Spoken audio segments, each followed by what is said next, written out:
Okay, before we get into it, as usual, we're fundraising still. That's still happening. We're still raising money for medical aid for Palestinians.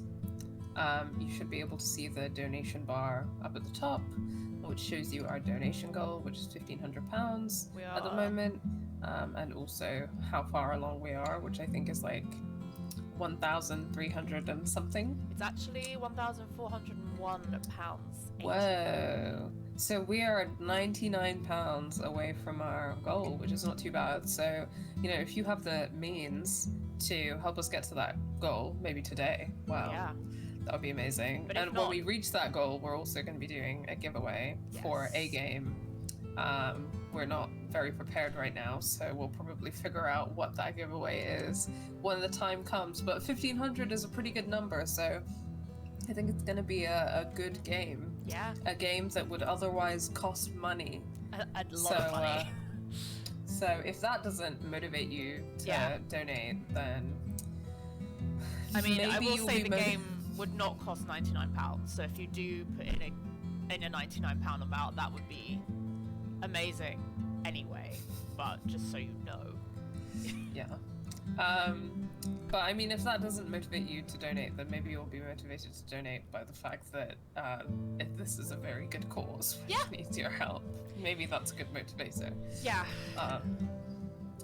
So, yeah, in brief, again, for folks who don't know, there's been a medical crisis ongoing in Gaza for many years, mostly due to Israel's blockade of the Gaza Strip, which has been in place since 2007, and restricts the entry of goods into Gaza, including medical supplies.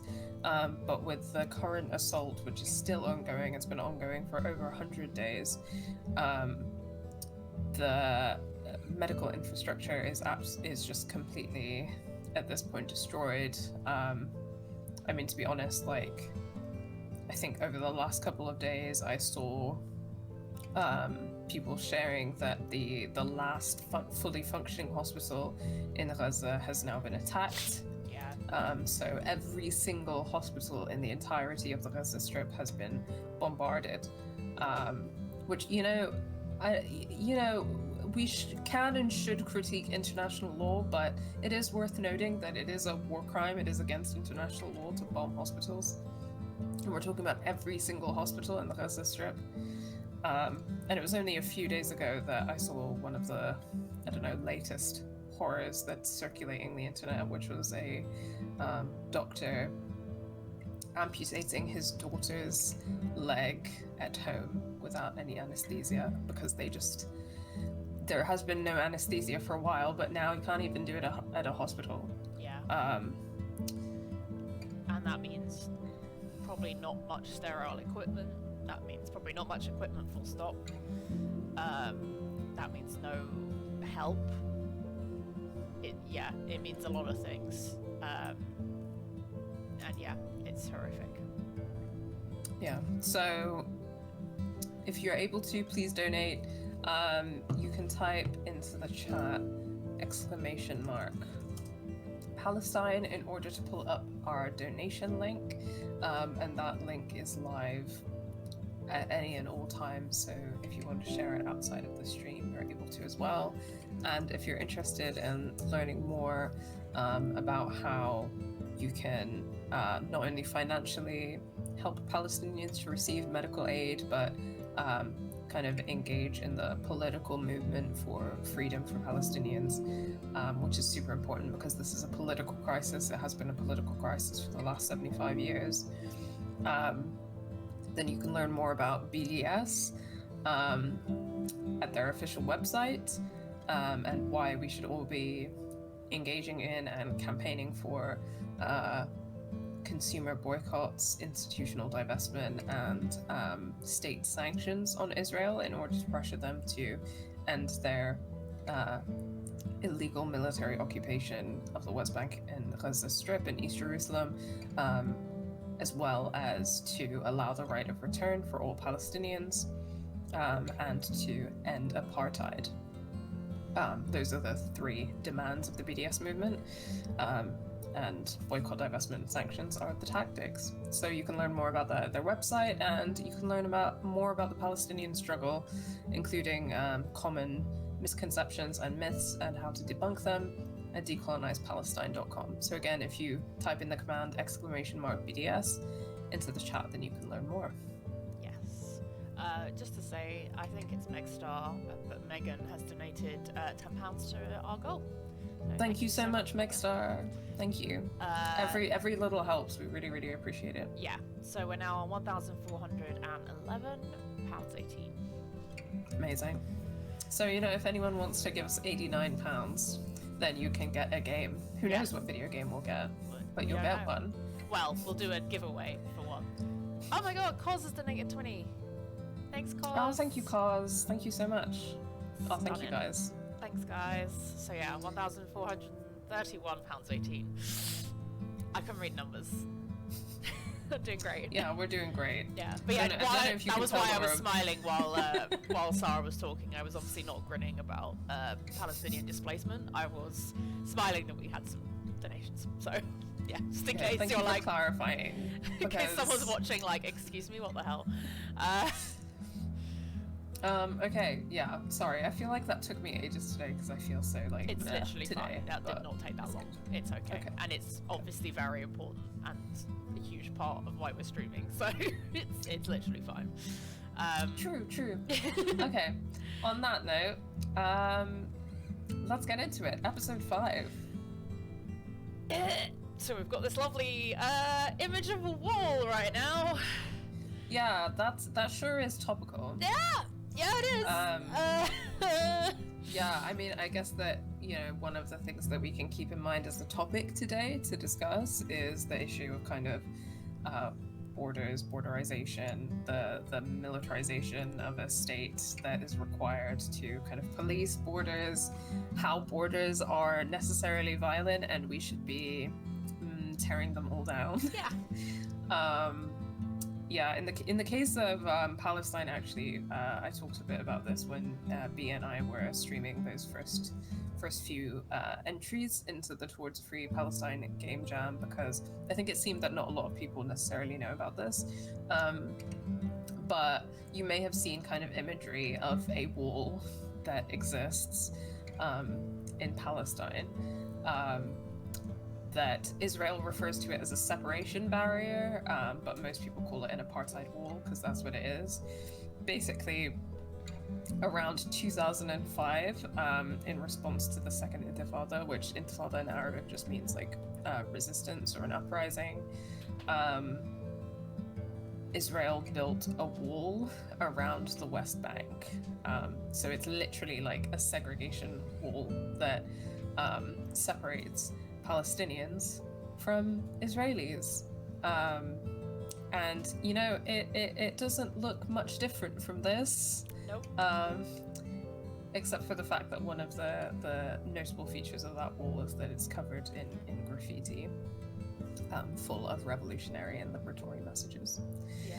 But yeah, that's something that maybe we can talk about a little today as well. Definitely. That made me think, actually, because obviously this game was made, well, somewhat in response to the events in American politics in 2016. How quick, like, was there a war at this point? Am I, like, because I know that obviously there was talk of it, but I didn't know for sure if this was, like, kind of an imagination of it existing. I mean, obviously I know that, like, borders exist as a concept. Hi, Fwoosh! Thanks for dropping in and saying hi. Caught to the second episode of our videos, and yeah, don't spoil yourself too much. We're not spoiling, hopefully, too much here right now. But yeah, oh, you're thoroughly enjoying the playthrough. Thanks so much, Fwoosh. Thank you so much. I really appreciate it. Yeah, thanks for dropping by. And we hope that you kind of enjoy the playthrough, which is for people who want to watch the rest. It's all going up on YouTube. Yes. So I'm looking it up now because we're talking about the question of the Mexico-United States border wall. Yeah, sorry. I'm just something. This exists. Okay. Let's see. territorial exchanges in the Mexican America. Sorry, I'm just. No, it's okay. I asked the question. You're helping me answer it. Also, Saf is with us today in her little bed. Right. So here's the thing, and I was kind of thinking this going into looking it up. Trump has been talking about building a wall between the US and Mexico, and talking about getting Mexico to fund it. And a lot of liberals have been responding to that with like shock and horror. Right. But the truth of the situation is that in some way, shape, or form, there has been a wall between the US and Mexico for the last 100 years. This is what I was wondering. Right? And well, it's classic fucking liberal bullshit. I mean, a lot of us have been kind of talking about this in relation to the current moment, right? Like, Democrats are being like, oh, things will be so much worse under a Trump government, but they don't want to confront the fact that, you know, the Biden-Harris government is literally, like, enabling genocide in Gaza. And, you know, more COVID deaths are happening under their administration. Which, you know, we should also be referring to mass deaths caused by COVID as genocide, because it's genocide against disabled people in particular. But yeah, so I guess that like some kind of a physical barrier has existed between the US and Mexico for the last 100 years. And as we're going to see in this game, what we're going to see in this game is what policing of borders looks like.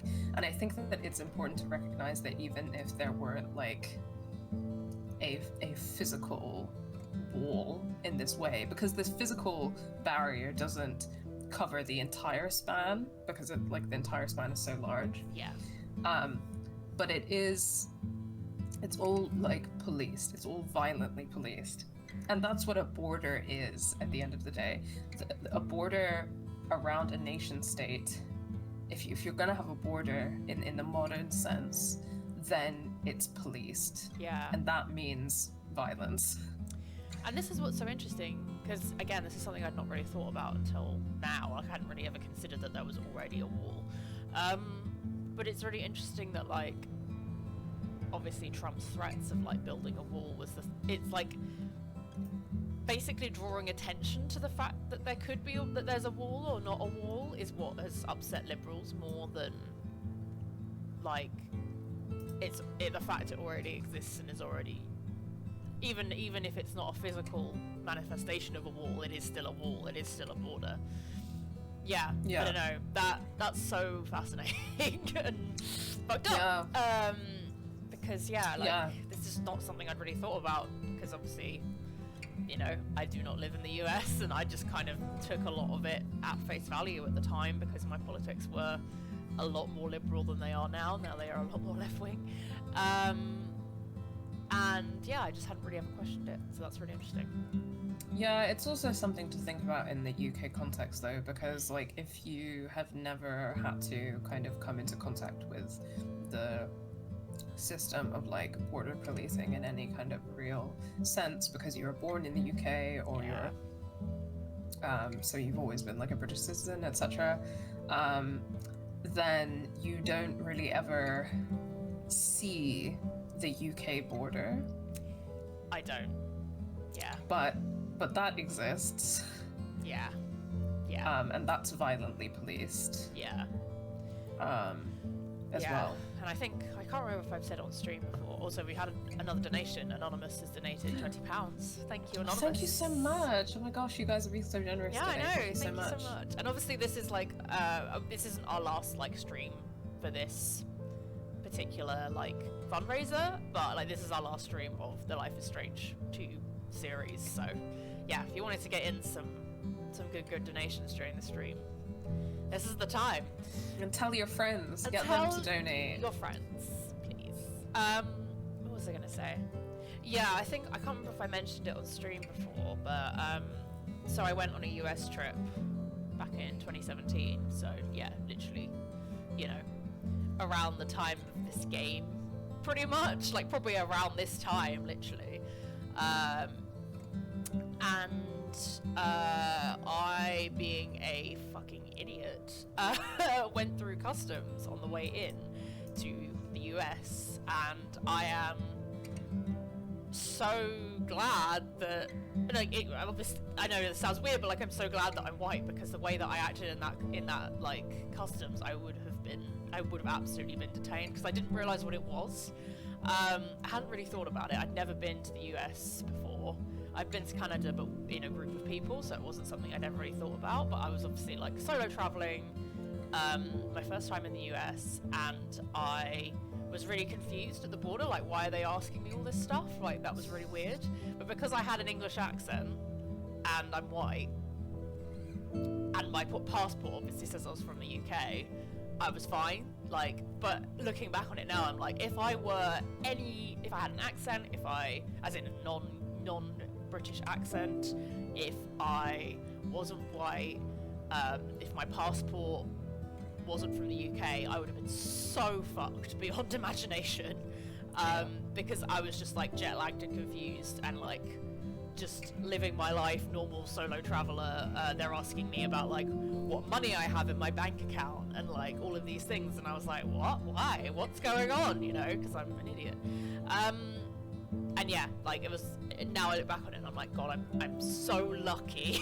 Like, I'm so lucky. I also definitely should have done like research on that, because the fact that I didn't is ridiculous. Yeah, I mean, that's 100% a very white girl story. Yeah, but, yeah. You know, you're aware of that. Yeah.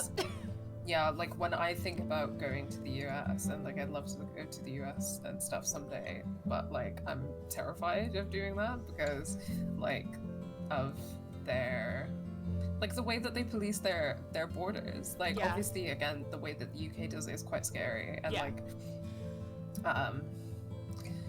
like I spent most of my life traveling on a Pakistani passport, which is incredibly difficult to do, and like myself and my family would routinely be subjected to random searches, especially like my brother, especially because he's like a young Muslim man who had a Pakistani passport, and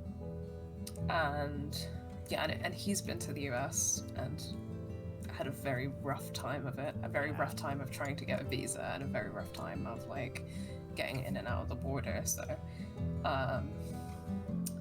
so that's obviously something that I've like thought about for a long time. Yeah, it was like when I was coming back to the UK, I was walking, like I was just walking through the airport, and like this black guy who was just walking near me had been on most of my flight. He got randomly detained, basically, just out of nowhere, and I was just like, what the fuck? You know, like, oh, like we were just walking through the airport, like it wasn't even like we were going through any checks or anything, and it was then that I was like, oh my god. Like it was only then, like after like a month later, that I was like, oh like fuck. And for the record, like these experiences of racism at borders that we're talking about, which like obviously are going to happen because borders are inherently racist, and that's something we can get into. But like when we're thinking about Palestine, like imagine that but on steroids. Like honestly, like on steroids. Like if you've ever heard like any of the stories that people have to tell about being Palestinian, or even being like non-Palestinian but like Muslim, and trying to travel in Palestine, it's horrific. Well, I mean, there are borders everywhere, right? Like and that's kind of part of the, for people who don't know, there's a checkpoint system that's kind of, you know, so the West Bank has a wall around it, Gaza has basically a wall around it, and then throughout kind of you know, what is now called Israel by many people, but like throughout the rest of historic Palestine, there's like a system of checkpoints which are like heavily militarized and policed, that restrict Palestinian freedom of movement, and people will be detained at these checkpoints for like sometimes the entire day, and I recommended this last stream, but if you want to kind of see what that looks like, a very good short film you can watch is called The Present, and it's available on Netflix and Prime if you have either of those. Yeah. So, borders. Borders, that's the theme today, guys. Yeah. Alright, let's play the game. Hi, Faye. Welcome. Yeah, half an hour in. We're doing great. Yeah, compared to usual. The good news about not having tech issues is we can actually just chat for a bit more. Rather than worrying about, like... Once upon a time... Yeah, don't worry, Lost and Ferry, you didn't miss anything. Wild world. There were two wolf brothers. Yeah. Living in their home. Yeah, we've just been having a general conversation about borders and talking about our fundraiser and getting some great donations. Yeah. Which is much appreciated. Much appreciated. The wolf brothers wandered for days and nights, learning how to live on their own for the first time. That's when the big brother discovered that the little one was not an ordinary wolf, but a super wolf. They decided to head south to the distant land of their ancestors. But the journey was long and dangerous.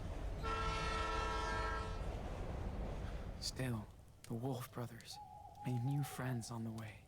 They learned more about the world, but danger seemed to always follow them after a bad accident. They were separated. The big brother had been hurt, and the hunters finally captured him. They put him in a cage, but when he finally escaped, he went to search for his little brother. He soon found out that the little wolf had joined a coyote cult, and he would not leave them. Lisbeth is a coyote. Their mother showed up after all that time. She said she came to help rescue him. Is Karen a wolf as well? Leader, yeah. But she would not. Well, I mean, I guess that makes sense if they're wolves, right? He was their idol. So they had to knock her out to escape. The Wolf brothers, now reunited, followed their rogue mother far into the desert. Their rogue mother. Love it.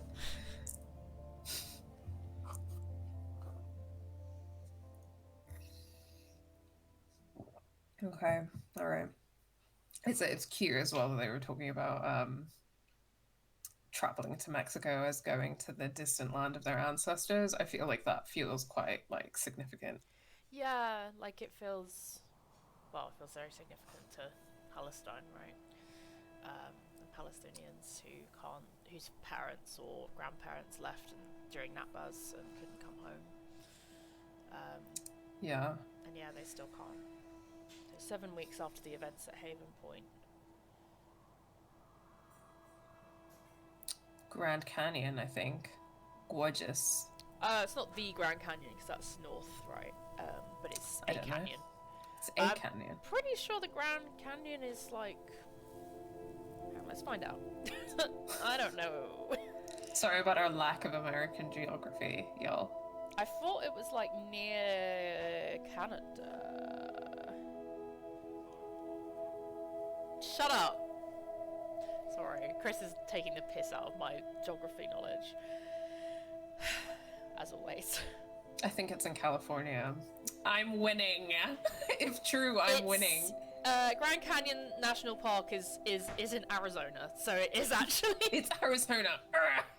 Which is where we are. So yeah, you're right. I still have the superior American geography. An idiot. What? What time is it? I thought that. He's got like little stubble. So beautiful. Yeah. Check it out. He's growing up. I mean, not that he hasn't already had to grow up a lot, but... Yeah, Megstar. I visually, vibes-wise, really vibe with this because I'm a desert girly in my heart. So? You know? Yeah, okay. Good call. Wow. That's amazing. I know. Sean is happy for the first time this game. You know, besides from getting down with Cassidy, that was a good time. Okay? True. Yeah. It just itches. It's okay, Nano. Promise.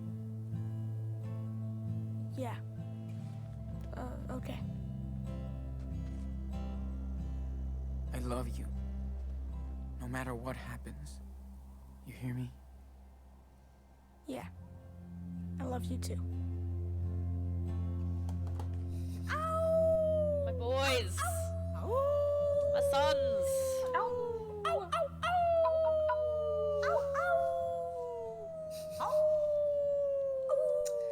Love it.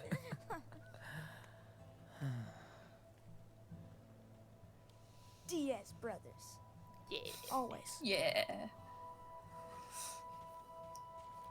wonder What's if- really funny about me not knowing where the Grand Canyon is that I've actually been there. That is funny. That's pretty funny. So, I would love to go there. are you still having those bad dreams? You know, about Lisbeth? Yeah. Sometimes I feel like she's around, coming after me. It's scary. Sometimes you just gotta howl at a giant hole in the earth. Yeah, So real. so real. I forgot that, like, he has, like, nightmares about Lisbeth. That's, Yeah, me too. like, it's so interesting because obviously what we actually see is that she's fairly, obviously, we know that care is not good, but, like, from what we see, she is, like, being nice to Daniel, but it shows that there is not. I mean, obviously, we saw like the chores list. There are clues, right, that she's not a nice person behind doors, as in to Daniel. Yeah, Yeah. yeah. I think that we kind of get the hints that she's, you know, she can be. I mean, obviously, we know that she's very like coercive and manipulative, but we definitely get the hints that she is very like regimented and very strict, and that if you behave in a way that she doesn't like, that she like is prepared to like punish you in some way, whatever that looks like. We don't really know, but it's crazy as well because, you know, we're gonna get an ending today, which, by the way, you all voted on Twitter and Instagram, and you all think that we're gonna get Blood Brothers today. I really hope so. Which is also the ending that we're, you know, I think gunning for. I think that we're likely to get it based on how the last episode ended as well. Yeah.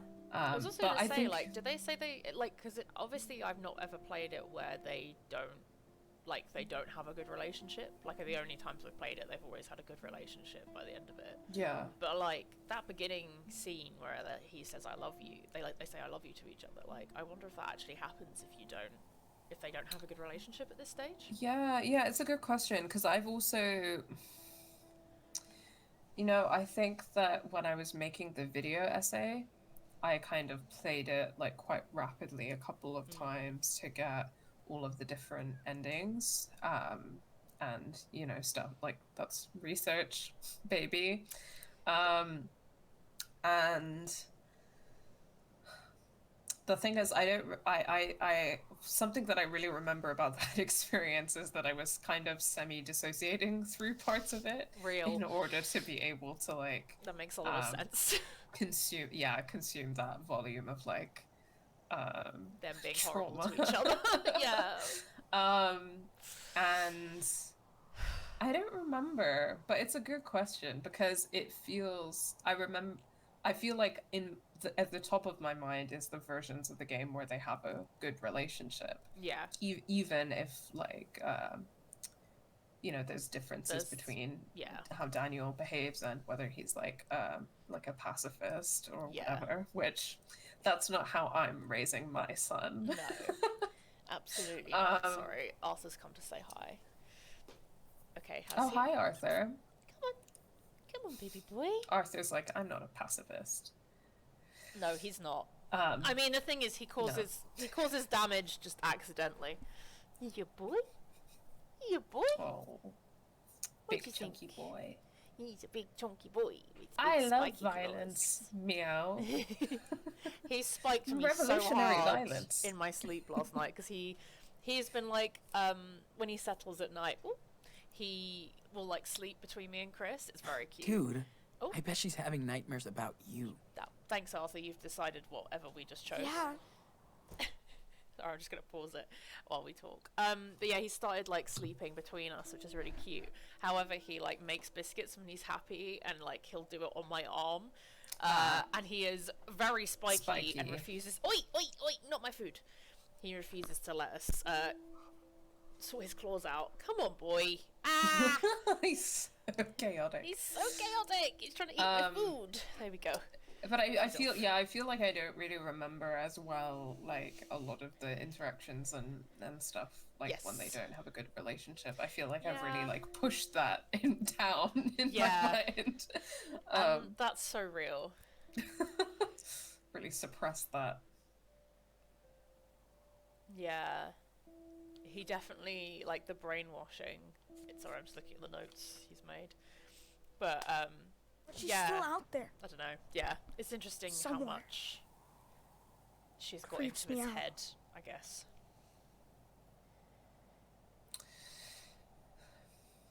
I think I want to say we're together. Yeah, because obviously she does have power over Daniel, right? Like, and she did.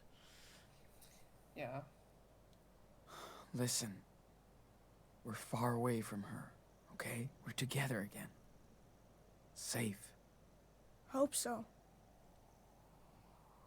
Sean, are we criminals now? We've been This criminals, is- baby. We've been criminals. But this, my son, is where we have a conversation about criminality. Yes. And how the criminal justice system is a pile of shit, and also designed systematically to enforce capitalism and racism. But I don't see that dialogue option.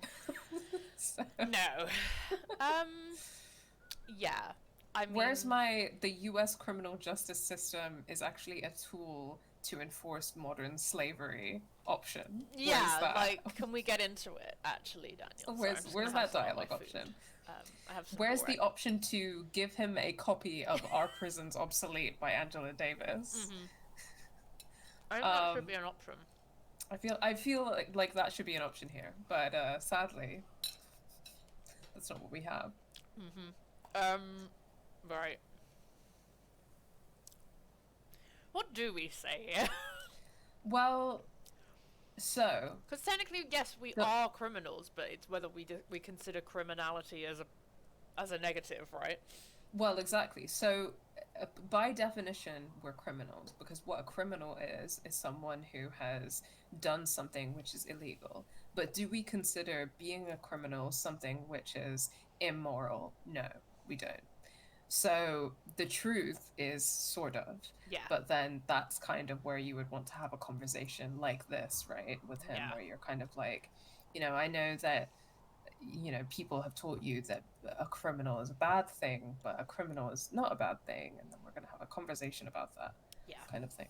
So, I don't know. I think that saying, no, we're not criminals, that's just a lie. Yeah, right? I would rather say sort of, but yeah, Yeah. obviously I don't know how that's gonna go, but But let's do it. let's do it. Sort of. We did a lot of illegal shit. If the cops catch us, we'll be judged for what we did. That's for sure. I won't let them get us. Fuck 'em up, Well, Daniel. That's my We're almost at the boy. border.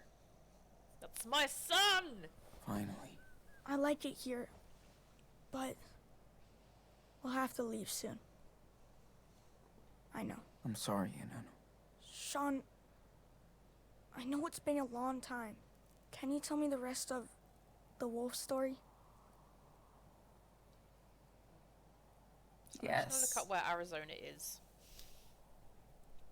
I'm doing great. I think we are Oh, okay, looking yeah. up where Arizona is. Yeah.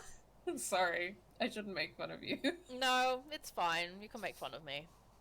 Oh, okay. So I thought that, for some reason, I thought that Arizona was more east than it is. Interesting. Because, yeah, it does actually connect with California. I didn't realize that. Huh. I thought Nevada, like, fully split them apart, but, like, Nevada stops earlier than Arizona does, so if that makes sense. Yeah. I mean, this is another example of how, like, borders are stupid. Yeah. Like, I mean, when we really think about the fact that, like, when borders were created, some assholes drew lines on a map, and then they were like, where we drew these lines, we will kill people for crossing the lines. Yeah. That's Like, stupid. That's so dumb. It's like a kid's game. Like, it's not... It's so stupid. I'll tell him the story. Yeah, he's not too old. Yeah, I can tell you. Been forever since we left off. Way too long. Arthur, what are you doing? Let's see.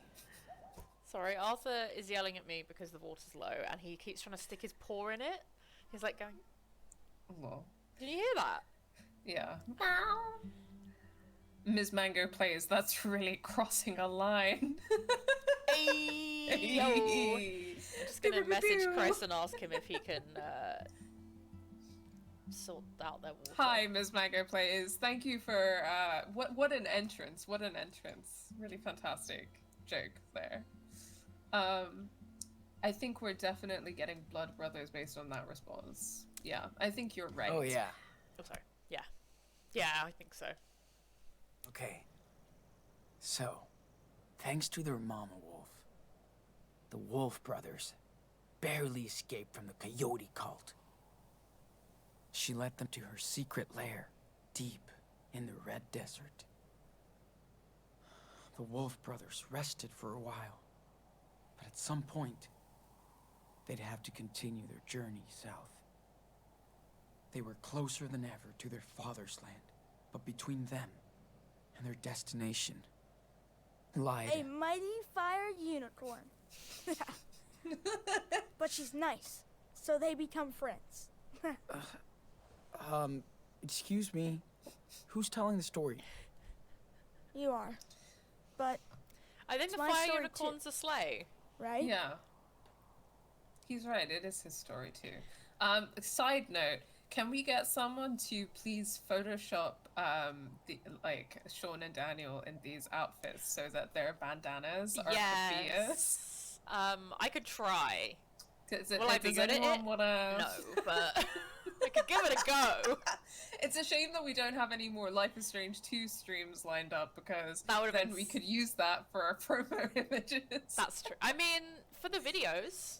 That's true. Yeah, we can use. If that I for do the this video. for like our second to last or last video, like yeah, we can make that happen.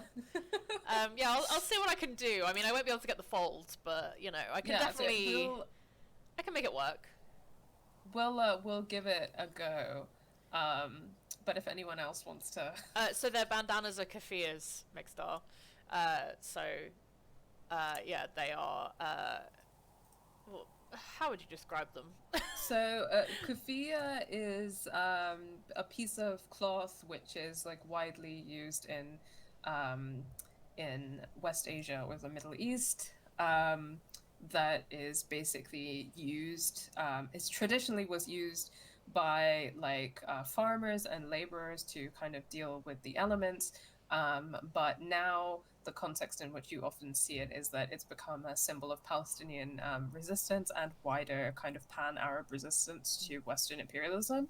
So it was around the 1930s during the Arab revolt to the British Mandate, actually, so before the State of Israel was even created, that the keffiyeh, the black and white keffiyeh specifically, became a symbol of Palestinian resistance. So now a lot of people wear the keffiyeh to show their support for Palestine.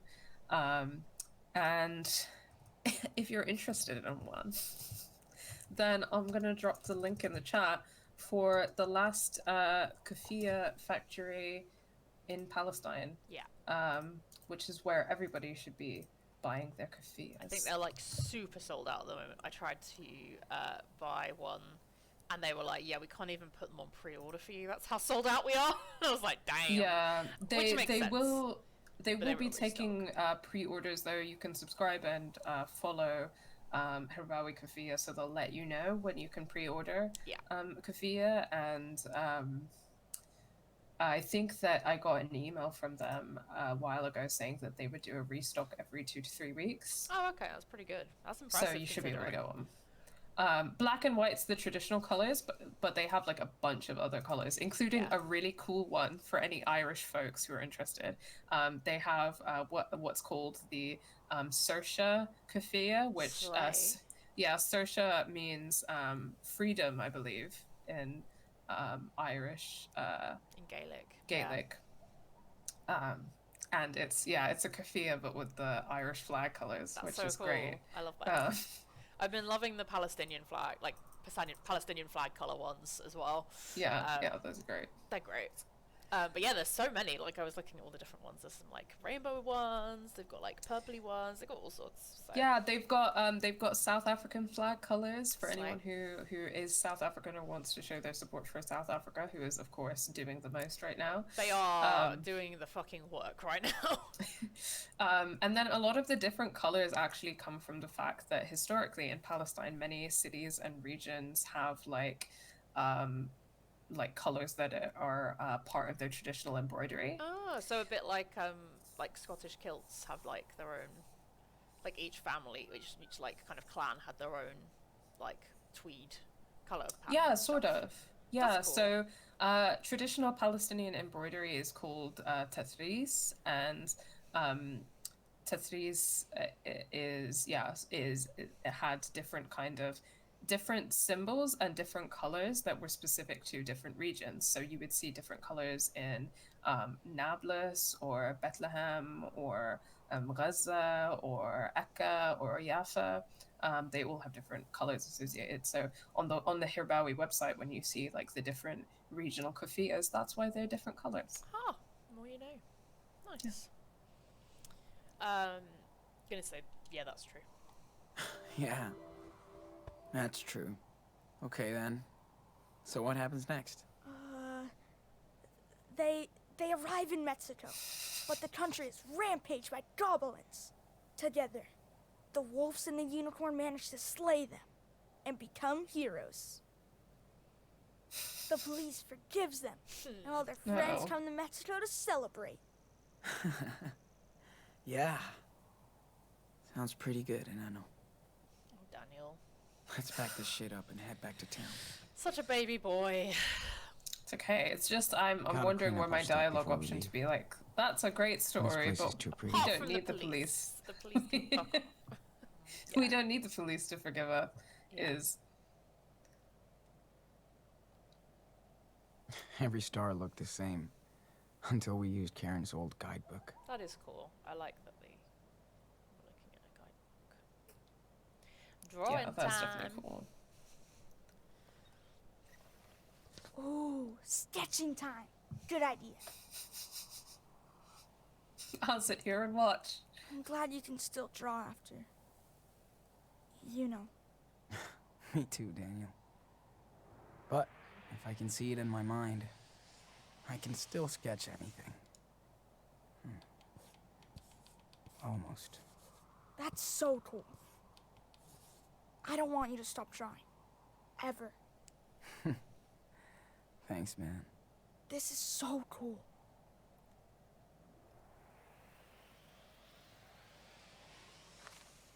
I love Daniel's. It's very, very cool. It's very beautiful. Yeah.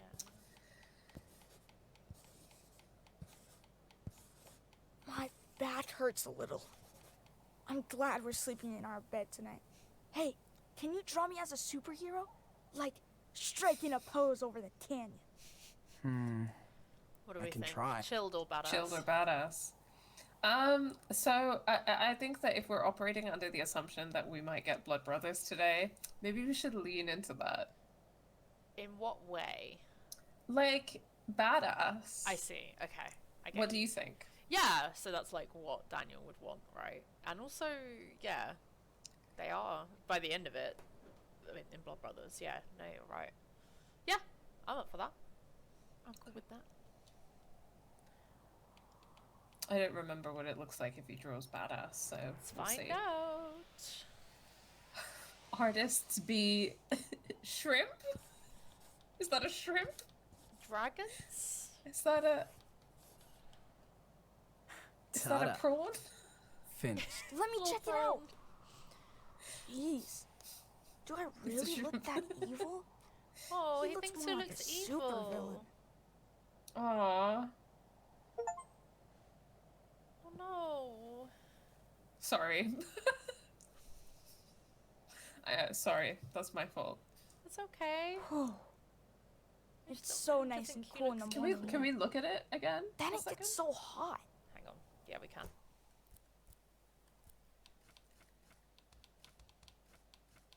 Oh. I went too far. No. Ah. There we No. There we go.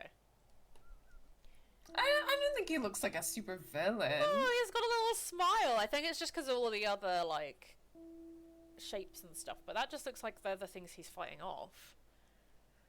Oh, this is about the posture. Oh my god, we're so stupid. Can you tell that we're not, like... Oh! I get it now! I mean, as a gamer, my As a posture's gamer. awful. Yeah, true. As a occasional drawer, my posture, as anything really, my posture is awful. I just have Yeah. bad posture. Aw. Amazing. Shrimp. I feel bad that we upset him. I don't but- think he looks evil though. I don't think he looks evil. I I think think he looks like a it's- cool little guy. He does look like a cool little guy because he is a cool little guy. And he looks like he's about to fuck up some cops. He does. Which, you know... Also, Daniel's idea of evil might be kind of influenced by, you know, his feelings about cops. So, you know, he will get there. He'll learn. Yeah. He'll learn when they get Yeah. to Mexico. It's okay. He'll be alright. Unfortunately, the 5 episodes of Life is Strange 2 were not enough time to radicalize our 9-year-old son, I guess. God damn it. Actually, 10-year-old now. 10-year-old, yeah. But But yeah. where there's a will, there's a way. If you So ever true. find yourself with a 9-year-old child, just remember that you can radicalize them. The little drawings that Daniel's done. Cute. Baby boy.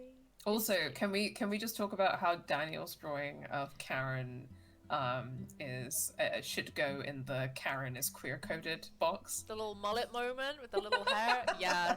Like, that's a Paul Mescal haircut if I've ever seen one. And we all know that Paul Mescal is basically dressing like a lesbian. So, like, he wishes. Oh, Thank you, Cos. Cass sent him a letter. Yeah, we read it, right? Or did she send another one? I think she sent another one. I don't know if Aw. we get to see it, but... Oh, the gay couple! I forgot about them! Arthur and Stanley! Also, Cos is correct. What kind of superhero is chilled? Badass is definitely the way to go. Yeah, I feel like a agree. superhero should probably not be chilled. That's like, you know. Yeah. Also, last page, that's Karen's girlfriend, right? We're gonna get Yeah. into it today because some of y'all Yeah. don't believe that Karen is gay. We're gonna get into it today, though. Who doesn't believe that Karen's gay? What's wrong with them? Sort it out. Exactly. Get it together. What is wrong with them? That's the question. Yeah.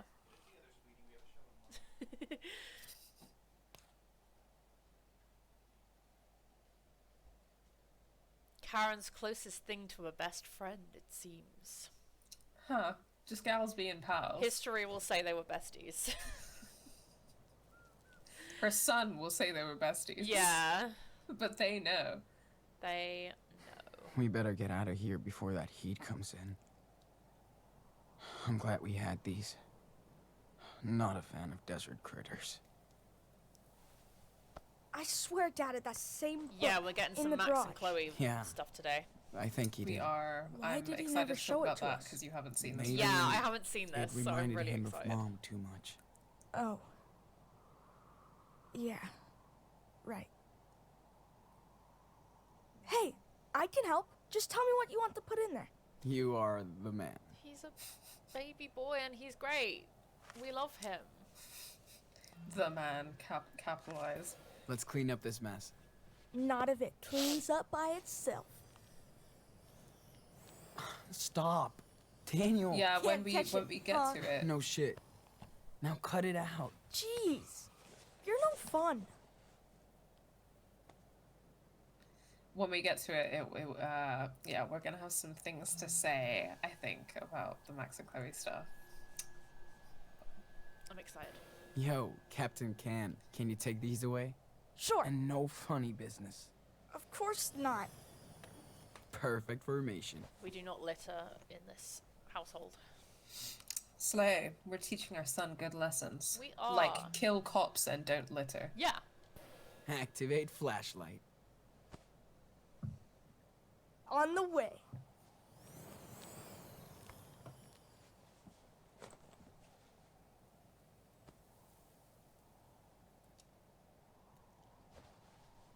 I hope we can I've go seen watch a the lot of- stars again. Mom said there's Sorry, a moon eclipse interrupting coming you. up soon. I'm in. This place is cool. I could just move here. Also, Karen is into constellations, which means she's Oh, probably yeah. into astrology. Gay. Which means gay. Only gay people love stars. This is a It's true. universally accepted fact. Galileo was gay. You heard it here Better get out of first. here Yeah, before that facts. heat comes. Galileo. Galileo. So good. That's so good. You're on fire. Thank you. It's almost as good as Slalien from last week. As in the film Slalien. Alien. I hated stars and then I was gayed. So true. It's so true. You Sorry, saw what the were you gonna? light. You were gonna say something before I? It felt I was good gonna to say sleep I've seen under a all bunch those of stars. people very masterfully edit kufias onto their cats, so I believe in us. I believe we can do it. Arizona is really pretty. I would love to go there. I really would. If you're a desert girly, I feel like it's gonna be the vibe. I am, as Sting would say, Well. a desert rose. Let's hit the trail, cowboy.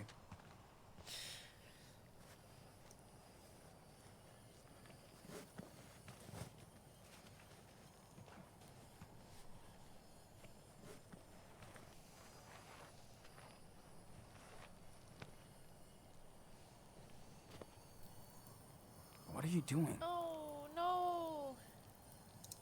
I remember this. No, don't do that, Daniel. What the fuck, dude? Don't do that. What's wrong? Stop messing with it, man. Yeah, you're right. I am right. Sorry, little guy. Don't get eaten by eagles. Do eagles eat scorpions? No idea. Cool. Let's go. Probably. I think this episode, what this episode gives us is kind of the opportunity, I hope, to distinguish between I wish we like saw more falling hurting. stars. Or any. Hurting cops versus hurting like animals. Yeah, Hey, we saw the Milky Way, dude. which we've already How cool talked is about a bit that? in episode 2. but- Yeah, that's true. And Mars. Yeah, That was but I so think cool it was Arthur and Stanley let us use the telescope. it's like Yeah. re-emphasizing, right? These guys are real cool. Yeah, and also I think that maybe I don't remember super well, but maybe we'll get some other decisions where we kind of get to clarify that. But I mean, to kind of return to the theme for you guys, Didn't and, Joanne and, will let you me know, help we her? will kind of discuss this later when we kind of encounter the people at the border, like who are policing the border and the police and stuff. Like, the violence of resistance against oppression simply is not the same as, you know, imposing systematic kind of racial violence on people, but also be like needlessly hurting others, like not in self-defense. Yeah. But obviously we kind of class violently resisting borders and police as, moral and Yeah. justifiable Definitely. violence. Or the sculpture when we get back. Hell yeah. You're like the magic assistant. It's nice to be able to use my power out here. Not hide it. Yeah. Karen was right. They're all cool with it. Mom doesn't that's say much good. about my power. Why do you think?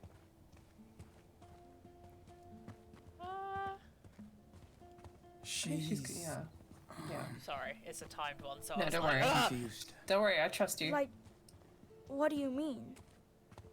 She's my mom. Well, you know... I mean... She hasn't seen you for years. Not sure she can deal with all of this at the same time. Huh. It must be weird for her. Didn't want to say she doesn't I care. hear you.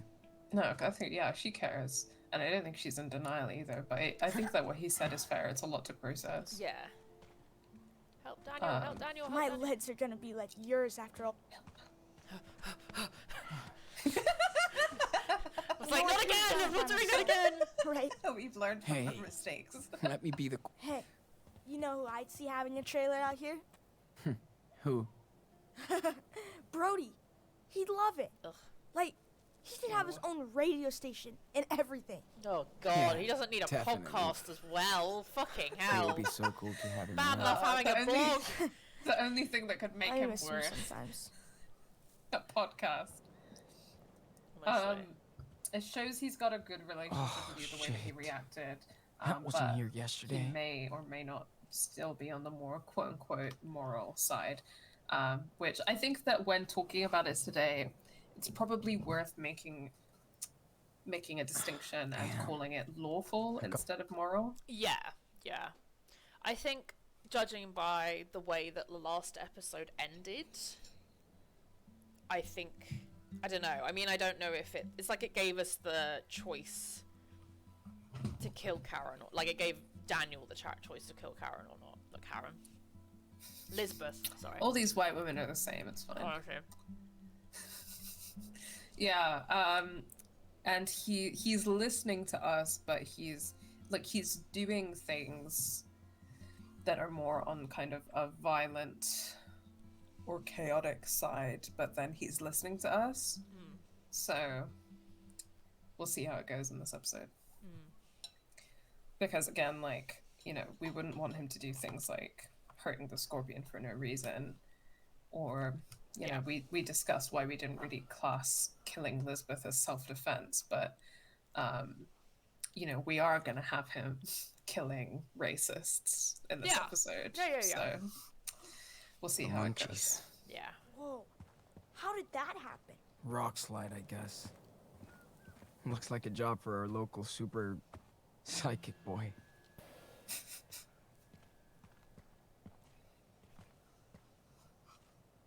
So, maybe you can help us get out of here? I'll try. Step back. Be super careful. Use the Force, Daniel. I can't believe they don't have any Star Wars jokes in this game. I know.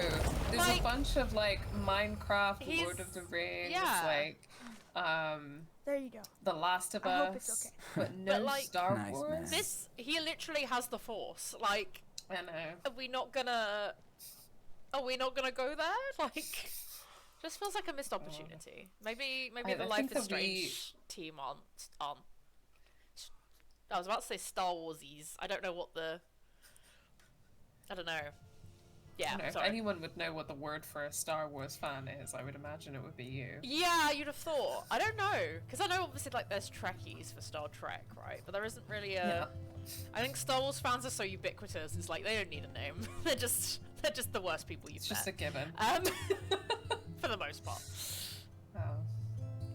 I want to live in a commune in Arizona. I'm gonna be so real. This is my dream. You would love that. I would love to be in a commune. I don't know about Arizona, but this is. Yeah, the I would thing. love this. Commune in Arizona. If you know, if any rando on the internet is interested in starting a commune in Arizona or funding me to move to Arizona to live in a commune with you, then you know, hit me up. As long as I can game in a commune, I'm happy. Oh yeah, yeah, of course. We can't sacrifice Hey, that. No. I'm gonna go see what Joanne is doing. Go for it. I have to bring back the It's interesting telescope they to say Stanley and Joanne, Arthur. but it's spelled like Joan. Yeah. Confusing. Went to town for weekly supplies. Some pancakes left in the kitchen? Back soon. I wonder think what they've the got like Wi-Fi electricity situation because is. they're hooked up to a generator, but yeah, I don't know about Wi-Fi. I could live without, like, if I could still game but not have Wi-Fi, I could live like that. Yeah, I don't really Because do like online I don't really gaming. online game anyway. Yeah, I read you. I don't really do I have any a online pancake gaming. alert in the kitchen. I Repeat. do love the walkie-talkies, Pancake though. alert. Oh, man. Sorry, I was gonna eat with Joanne. Over and out. 10-4.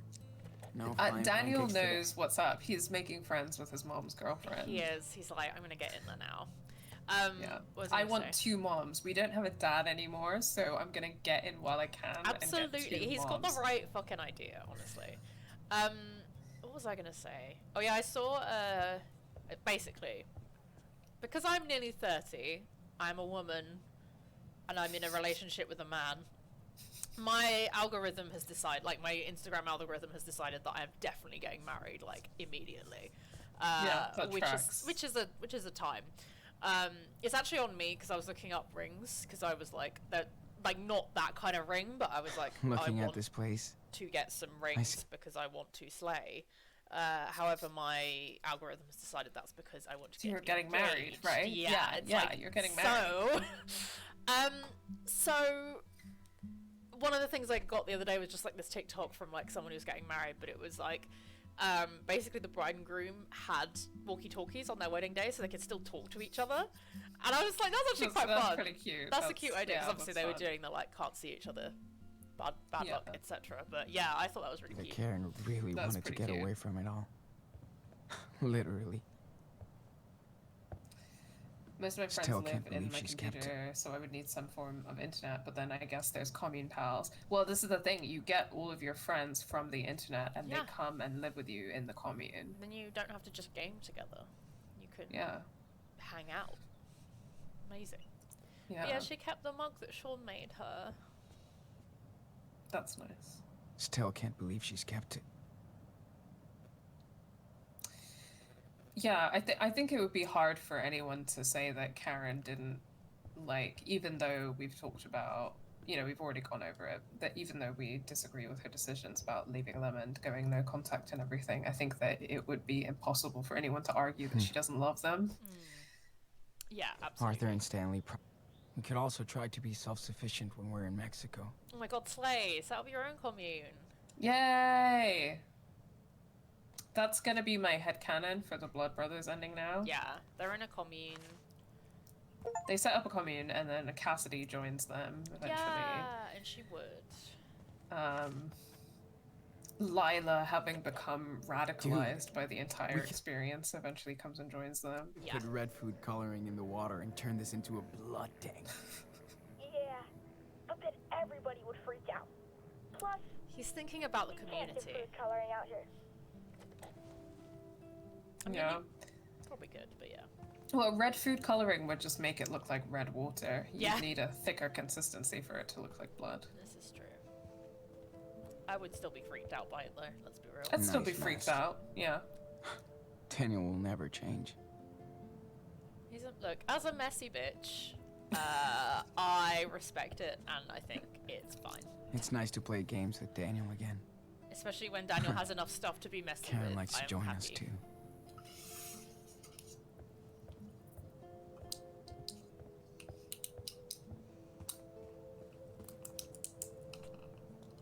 Climb! Saf is being very cute in the background. She is. Have a little clean. Oh. Sorry, were you about to stretch? You interrupted her. Yeah. No matter what happened before, Oh. Karen did hook us up here. That counts. Yeah. Yeah, I'm with him. That's my mindset ultimately about the whole thing. But Yeah. we've talked about that before. Yeah, I think so. I think there is still work to do, but like a lot of work to do, but yeah, she is Yeah. at least. But And also she's some of doing her it. actions in this episode as well show that she is doing the work and she is learning. Yeah, yeah. Got a good picture of it. I'm ready to draw now.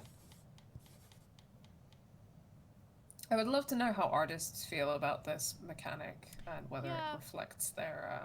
I personally really like that it sketches out the shapes Pretty good. first.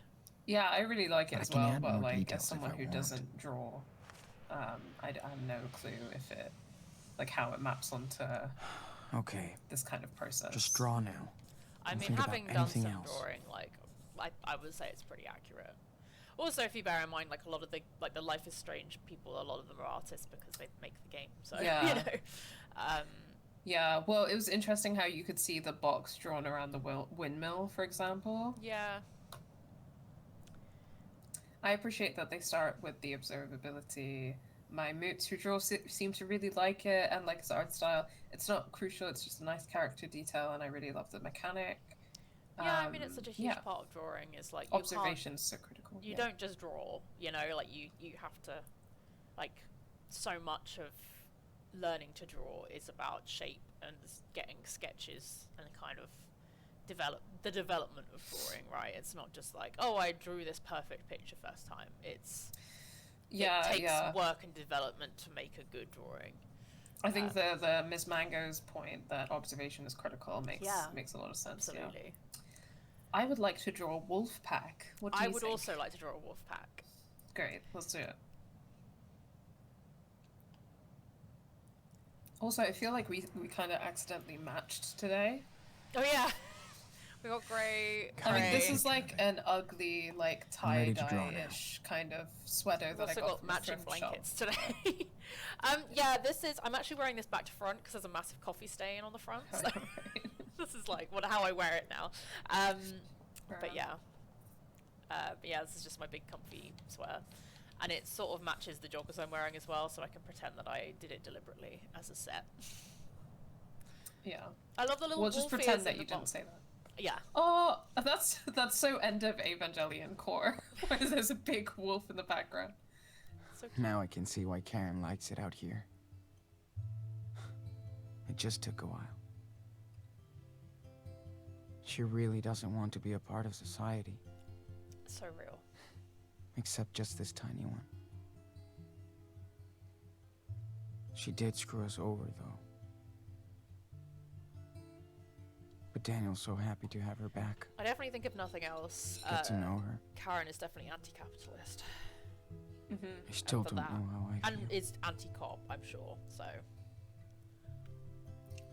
Yeah, I mean, we'll see today, but I think that it quite in contrast to many of the other characters, I don't think that Karen ever kind of expresses any sentiment that's like pro-criminal justice system. No. But I don't remember that anyway, but we'll keep an eye out for it today. I think for me it's like her politics are good, it's just her individual politics that are the issue. Yeah, Does which that make I sense? mean, I'm sure that you guys kind of might know about this, but if you ever meet someone who's a leftist who, on paper, they have really great politics, but then the way that they behave interpersonally is quite horrible, and then, they feel very much like a hypocrite for that reason, because the two are very connected, right? Like how you behave interpersonally and what your like structural, like wider politics are you should be connected. I think Karen's not that bad. No, but I think her earlier decisions, obviously, of like leaving Sean and Daniel. Like I feel like in the place she's in now, if the same thing happened, like as in with her and Esteban and everything, I don't think she would fully abandon them in the way that she like did back then. I feel like she's learned a lot in the time that they've been apart. But yeah, I don't think she would do the same thing again in this situation. Even though she kind of says otherwise last episode, but like I don't think she may have meant like back then that was the right decision for me, but I think now, knowing what she knows, I can't see her doing the same thing. Yeah. But yeah, I don't know. But yeah, I think it's often with people who have good overall on paper good politics but don't live them. I think so much of it is like learning how to put that into practice. Like it's a disconnect, right? it's like technically you have those opinions broadly, but you haven't learned how to put them on into your daily life. And I think it's, yeah, I don't know. Yeah, for sure. I take screenshots of this game a lot for wallpaper reasons. Yeah, me too. Most of my wallpapers are Life is Strange related. I think that my busted laptop that I still try to use occasionally has still has Arcadia Bay as its background. Currently, my desktop background on my PC is from Tell Me Why, but I've also got a lot of Life is Strange scenery backgrounds saved. Sometimes I rotate through them. Nice. I am of the vibe that, like, obviously not like in the next few months, because I know we've both got a lot going on, but like at some point, maybe this year, maybe doing it. Tell Me Why. I should bring the telescope stream. back to Art and stand before I forget. Would be fun if you were up for it. Yeah, I think we could be up for it, and also we know that this community loves Dontnod games, so I think we should do it. It's true. I've also got like some Dontnod games that I haven't played yet that are on my list. Yeah. So sure. I mean, if you wanted to do that with me, then we could do some of them together. We can do some. I mean, there's This is such a weird fucking Technically, place. I haven't actually played Tell Me But Why that's or what's the, cool or the about Storm it. myself. I've just watched streams of them. So yeah. Yeah, like I've not played Twin Mirror. Excuse me. No. No, I haven't played most of the like non-Life is Strange ones. Yeah, and people in the chat are talking about Jusan. I haven't played that, so you know we could play that at some point together. I bet I don't really know anything about it either. Oh. And I think there's like a couple of others. Yeah. But yeah. I'm fully up for it. Like I think, yeah. Obviously. I also kind of want to do Remember Me for the channel. Yeah, I know you mentioned that before. I'd be interested. Is that that's the first one they made, wasn't it? Yeah, yeah. Which I think that, you know, Remember Me has the same team, I think, as Vampire. So that's a different team from Life is Strange. Yeah. But it is Dontnod, and I think that like similar to Vampire, like there's a lot about it that's like messy, but I really like it overall. I think it's really interesting and it's really worth talking about. Like there's a lot to talk about. Sorry, just eating my food. Yeah, that's okay. That. Yeah, sorry, I just thought I'd have a little lunch break. That's fine. Have a lunch. And then in terms of Twin Mirror and Jusan, like I really hardly know anything about them, so we can go into those like. I think that'd be cool because I haven't really gone into any of them blind since since playing Life is Strange 1. Waterboy. In which I knew nothing. Which I played on stream for the first time while I was playing. Yeah, I remember. Oh, to play Life is Strange blind for the first time again. It was a lot. It was a fucking lot. It's a lot. I know. I did it when I was like 18. So. Yeah. I've got to say though, playing it on stream for the first time, I don't know that I would recommend. Yeah. It was so much. 100% certified. Did you remember to feed the crops? What did it say? I never forget. Oh, sorry. What, it's quite a cute 100% certified organic home garden seeds. Oh, that is cute. But no way I can grow stuff like she can. Maybe in Mexico. You just you learn. You we learn, can grow Daniel. a lot of stuff there. You do. Oh, look at them dreaming about building their Mexico commune. Okay, there's a couple of... Oh, I didn't get the keyring thing from the top. I've been really bad at souvenir hunting. That's fine. Sad. That's not what this playthrough is for, so it's not, chill. But like, I like the things. I know. I understand. Don't do bad, please. What? Daniel. Hey, your Captain Spirit drawing was awesome. Thanks. The first time I played LAS... Oh, sorry. Do you think you can visit us down in Puerto Lobos? Just reading Cols's comment. First time I played LIS, I didn't realize it was episodic. The 4th episode came out, and I played it all in 2 days. Got to the end of Ep 4 and nearly screamed at the screen. Imagine if that was the end of Life is Strange. Worth. Yeah, I remember this so well for so many reasons, including that I was going through an absolutely horrific time in life and mental health. But I remember when Life is Strange came out very well, because it came out in January of, I believe, 2015, which was the month that I turned 18, and it was the year that I was going to start university, so I was still in 6th form. And I saw people post about it on Tumblr when the first episode came out, and then within the first few days of seeing that, I played it. And I was like, oh my god, holy shit. And then, yeah, every episode came out like every couple of months, and I would stay up. The episode would come out at like around 5 o'clock British time. Jesus. And I would put it to, or maybe even later than that, I don't know, but I would put it to download, and it would take a few hours to download, and then I would tell my parents that I was going to bed, and it was like my bedtime and everything, and that I'd done my homework and everything, but I was lying. And then I would just play the new episode, and it would take me, especially because they got longer and longer. Yeah, and they take a long time to play. Like, yeah, it would take me until like midnight every night, and then I would go to school the next day absolutely devastated, and nobody else that I knew just be like played Life is Strange, so they were just like, okay, which is absolutely fine, because I was generally like experiencing insomnia and horrible depression at that time anyway, so nobody knew any better.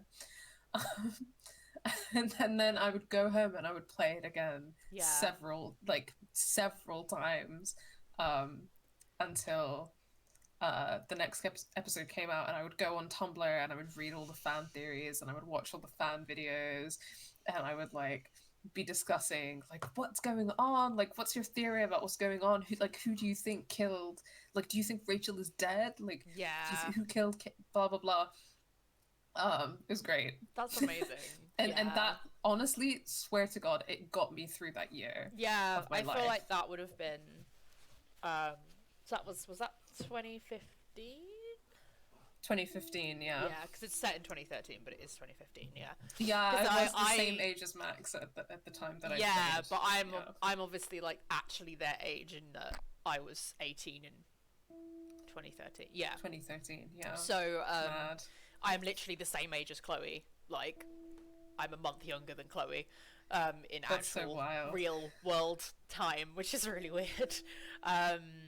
But yeah, that's really interesting. Because yeah, like I obviously playing that the first time, I wasn't, honestly, I don't think I was thinking about that, like in terms of like, and again, it's because it was a stressful playthrough, right? Like I was going through a lot trying to play through that, because I did it all in 1 week as well, with Chris, and it was a lot. Like it was probably the worst way you could have streamed it. Not with Chris. I think having that time. Like, yeah.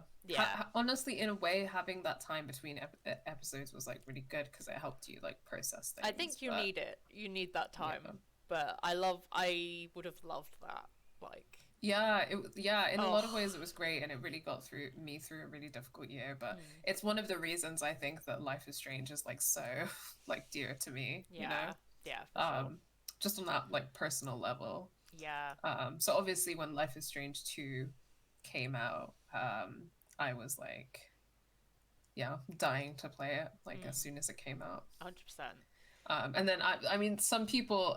So I think that game assists kind of started around the time that Life is Strange 2 was coming out, because I remember getting to go to EGX Resd and seeing some of the team, so like Luc Bagadust, one of the producers, and Jean-Luc Cano, who's like the lead writer, on a panel like talking about it, and but it was meant to be like a spoiler-free panel, because it was around the time that episode 2 or 3 had come out, but the game wasn't fully released yet.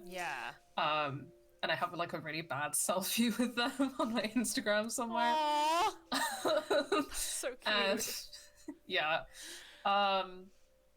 and yeah, it's just, I don't know. I love Life is Strange, man. Yeah. It's so special to me.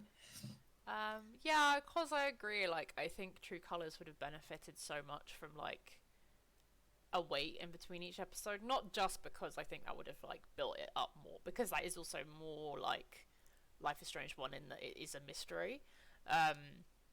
But also, I think it probably would have made the episodes themselves a bit better, because there would have been less crunch. There would have been like, you definitely 100%. feel like playing that game, especially by like the last maybe 2 episodes. You can really feel how like it has such great potential, but there's just like it's not quite there. And it does just feel like 100%. had they been able to work on it a bit longer. So like with Life is Strange 1, where obviously those last 2 episodes are probably the most like the longest and the most dense in terms of like gameplay and story, and there's just so much going on, and it really does feel like a culmination of everything that's been happening. Whereas I feel like True Colors does feel a little bit like it's not bad, but it peters out a bit versus like, and it has a really strong start, so it's kind of hard to, I don't know. Yeah, I hear you. I think it would have been. Hello, Twitch user, the one and true God, as opposed to the actual one and true God. Well, I don't know. We don't know. Well, I don't know. Maybe the one and true God is in the chat. Yeah, where were you last week? In the when faith we were talking about religion. Yeah. Yeah, you really never know. Like, you never know. It's true. I don't want to assume. Thank you so much for joining. It's going well. Thank you. For once in our life, we haven't had, touch wood, tech issues at the top of the stream, so we're happy. We're doing great. Okay, great. Sorry, that was slightly side. No, but it's nice. Like, and it's gotta know the origins of Game Assist. That's always good. Yeah, we love a Life is Strange, and I mean, I played Life is Strange because Game Assist had talked about it a lot. Okay, you. I have that influence on you people. really do. Yeah, because like influencer. You talked about it, and then like some podcasters that I listen to a lot, like they talked about it because like there were a couple, and like one of them had just started getting into gaming, and she was playing Life is Strange and was like talking about it, and I was like, oh, I've heard of this. I've heard of this whole Life is Strange thing. And I'm now intrigued. Here we are. Always here love some we Palestinian are. support. Yes. We are here supporting Palestine always and forever. Sure are. We're raising money for medical aid for Palestinians. You might be able to see that donation bar at the top of our screen. We're getting closer and closer to our current goal of £1,500. Islamic Assistance if you're Project interested, is also back in chat. Sorry, just welcome say. back, Islamic Welcome Assistance Project. You can type in the command !Palestine into chat to bring up that fundraising link. If you have the means to donate, then that's incredibly appreciated. No problem if not. And that link is live at all times. So if you want to donate outside the stream or share outside the stream, you're welcome to do that as well. Yeah. We're going to do a giveaway at 1,500, and then we're going to raise the goal again just to keep raising more money. Yeah. So yeah. Cool. Okay. And also, in terms of the topic, we've been discussing Palestine a lot throughout this playthrough, and today we're probably going to talk specifically about the question of borders, which is very, very relevant, of course, to Palestinian experience. Absolutely. Yeah. Especially when it gets to that big old wall, right? Yeah. Oh. Borders. Yeah. Wait. Well, that sure is a big theme. Pretty far away for a sleepover. In this episode. I know. Sorry. I just can't wait for us to hang out again. Shouldn't even be a word. Yeah. Right? Shouldn't even be a word. Should only be a bookstore.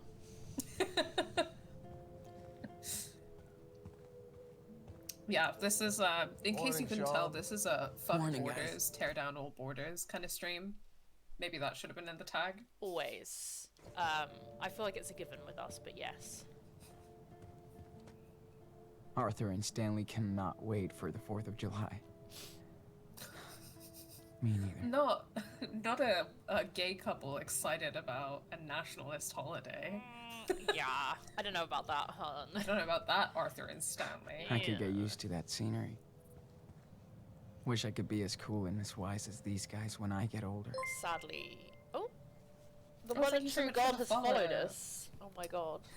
The one and true God has followed us. I Shit. can't believe we've made it. We've really done it. Oh my god. We have less than 200 followers, but it doesn't matter because the one and true God The follows only us. follower that we need. The only follower that counts. Arthur and Stanley Yeah. probably want their telescope back. Oh, and thank you so much, Lost in Fairy, for subscribing at tier 1 and being subscribed for a whole Look at year. Shit! I thought there was only vultures in the Amazing. desert. Thank you so much. Okay, we're about to talk to the gay people. Okay, right. These fucking to be fair, the politics, the various politics of this commune are questionable at best, so we'll get into it, but we'll see. Yeah, we'll get into it. Hey, what's up? Morning, Sean. Join us. Have a seat. Hey, just in time for our special desert brew. And dust-free. What is in the desert Thanks. brew? That's my question. So much. Sean, it's too early to be so awake. No kidding. I mean, unless it's Hey, Gehwa, how was your like sleepover unless in it's the Arabic canyon? coffee. Maybe. Amazing. We watched the sunrise. Daniel loved it too. That's my favorite view out here. It's like ancient times, but it never gets old. Unlike us, darling. How long has he been rehearsing that line? Hope you looked up. We did. Thanks for Yeah, hooking us it up. is coffee, but they said it's a special desert brew, and I was Anytime. like, what's in the Even what, my what daughter makes Becky it loves desert? to stargaze when she visits us. That's the only way to get Arthur to camp now. Becky is the real astronomer in the family. Wonder where she got this. From her mom, probably. Something, Hope you guys something. get to meet Becky. Arthur's already camp. He doesn't need to go. And Gehwa is just it literally just means coffee in Arabic, but that's It's that's just, yeah. what you Yeah, call Arabic no, I was just coffee. intrigued at what they mean by it being a desert blend. Like, Yeah, what yeah. about it? No, you it's a know? good question. It's a good question. I want to know. I want to know more. So is Becky their kid? She's Arthur's kid. She's Arthur's kid. Gotcha. Yeah. Okay. Yeah. Because he said her mum, so presumably he had a kid. Got with. Right.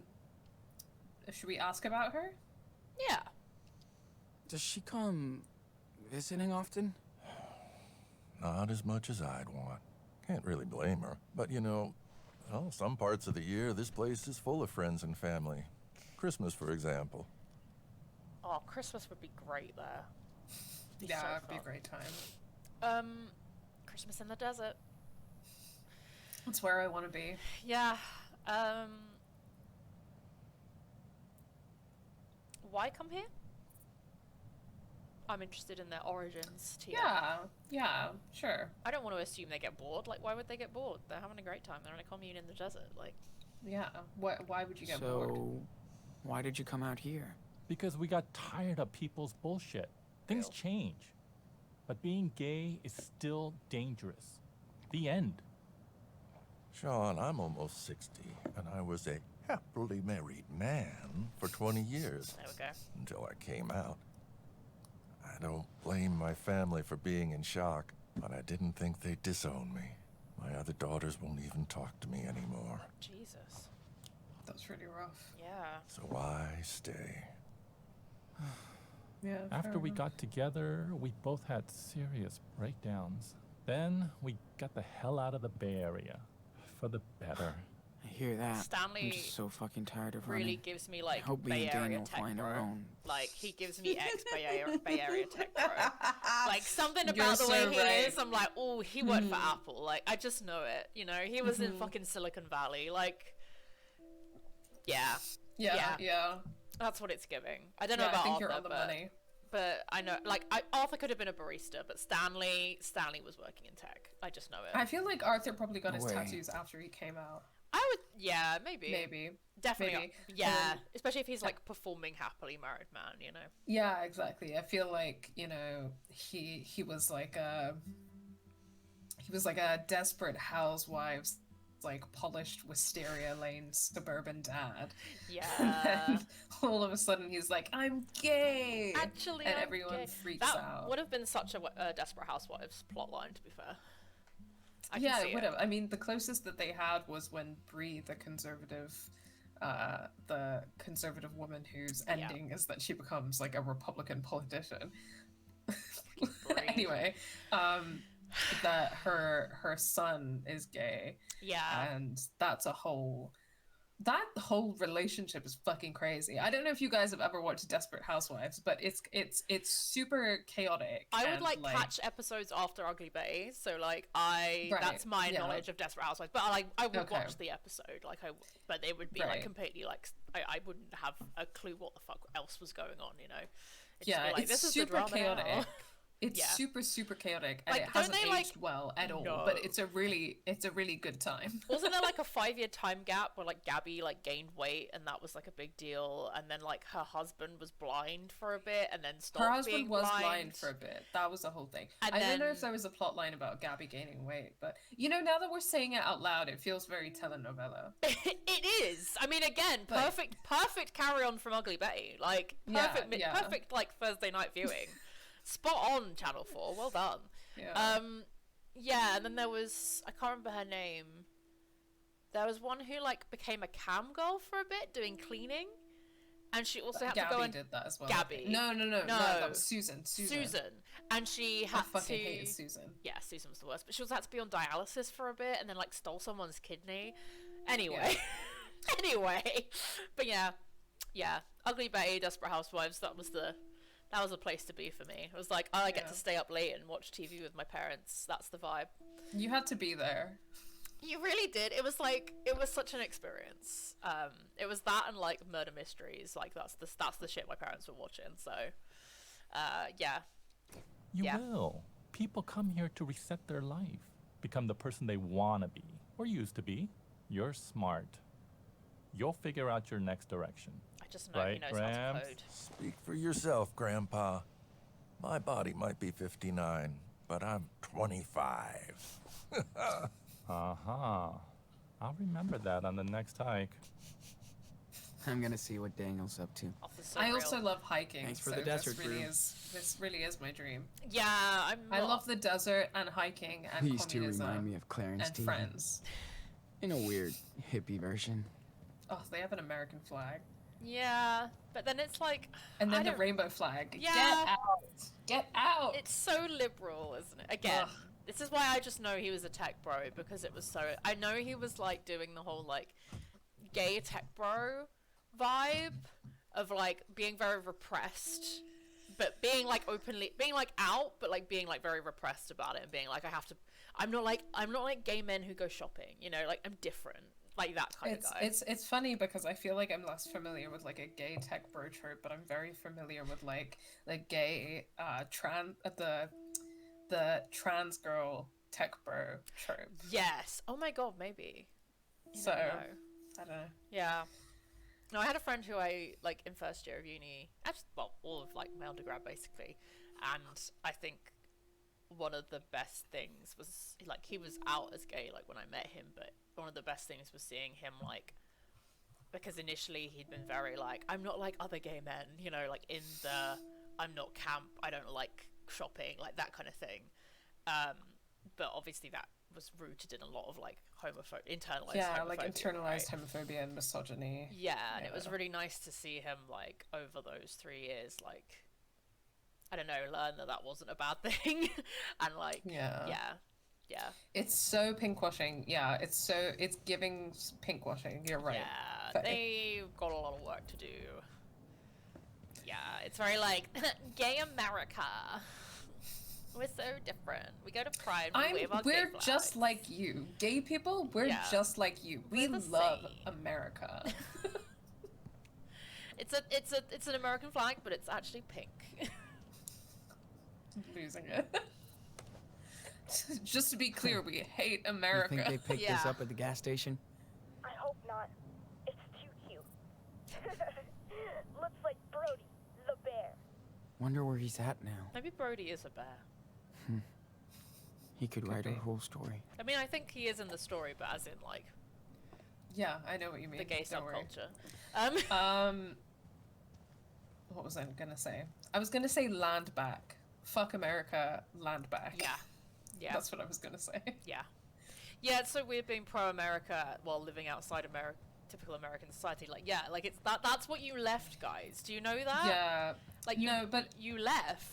Yeah, but it is really interesting that you point that out, Cos, because it's also something that you notice a couple of times with Sean in this game. And the thing is that, like, I have a lot more understanding for Sean, like, being in this place still because he's a 16-year-old boy. Yeah. But those two are, like, grown-ass men, you know what I mean? But also, I think, But, like, because there are a couple of times... Sorry, I'll just finish the thought. It's okay. quickly, No, go. that, like, Sean will kind of respond to people being racist in a way that kind of reaffirms that, like...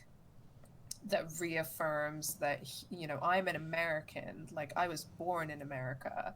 You know, for example, in the last episode, when he's getting harassed by those guys... Chad and whatever the other guy's called, and Sean is and Chad is like, go back to your country or whatever, and Sean is like, this is my country, like I'm an American. And there are a couple of times that happens, and you know, it's something that I can sympathize with, being in that place still as a 16-year-old, because I was probably still in that place as a 16-year-old. But it's very, very liberal, very, like, you know, responding to racism by reaffirming your kind of belief and commitment to this idea of America and the American nation state. And the thing is that, like, the reason why that is bad is because by association, you're kind of saying, well, like, I'm responding to your racism by saying that, like, well, I am an American, but, like, what about people who aren't? Like, do people who were born in Mexico deserve this? Yeah. Like, does anybody deserve this? And that's kind of one of the problems with that kind of thing. And I think that, like, here as well, having like an American flag and a rainbow flag is kind of trying to it's a kind of a gay assimilationist politics, right? Which is kind of why I was making that joke of, like, gay people, we're just like you, we're just like everybody else. Yeah. Because I mean, ultimately, like, what America stands for and like what America is structurally and what it does materially is hinges on the oppression, like racialized oppression and exploitation, and the oppression of queer people. And, you know, if America, the nation state, the United States of America exists, then queerphobia and racism exist. Yeah. And that's how it is. Yeah, no, that makes a lot of sense. I think, I was gonna kind of just say that, like, which you covered anyway, but yeah, like, I completely understand where he's coming from in that, like, I mean, it's challenging them to reevaluate what they see as American, but yeah, I think the better thing to do would be to challenge them on why they think they should treat Americans better than anyone else. Like, why does it matter, rather than challenging, like, the liberal approach is to challenge, like, who you see as American, or worthy of being American, but the left-wing approach is to say, hey, shouldn't fucking exist in the first place. Like, what is America? Like, what is this thing called America? Because like, I mean, you know, part of how you could respond to that from a more radical point of view is, like, you know, in the first place, what is an American? This is stolen land. Like, those guys were stood there being like, you're on my property. That's not your property. This land is stolen from indigenous people. The entire existence of the United States of America is hinges on the kind of genocide of indigenous people and the continued, we should say, genocide of indigenous people. So what right have you to call yourself an American? What does that mean? Yeah. You know? But I also probably wouldn't have responded in that way when I was 16. So No. I can give Sean that credit. But these guys need to get it together. Yeah. Yeah. Yeah, and again, especially when they're deliberately You're living a little outside too young of that. to be stalking me, dude. You know what? I saw them kissing the other day. Kinda weird. Daniel, No. we do not stand for You know, it's homophobia. actually normal for people in love to kiss, right? I know. I just mean, they're really cute together. I hope somebody cares about me like that when I get old. Hey, artist, come by Joanne's place. We're making wild sculptures. Hold up. I'll be over in a minute. Challenge that homophobia, Daniel. Yeah. Yeah, I forgot that was a interaction that you have. Yeah. But it's quite a good I one. wish Daniel wasn't the only kid in town. It makes a lot of sense, right? I mean, you know they grew up in Seattle, but he's still... Yeah, of course. And again, it's like, you know, a 9-year-old growing up in the United States is going to internalize homophobia. Yeah.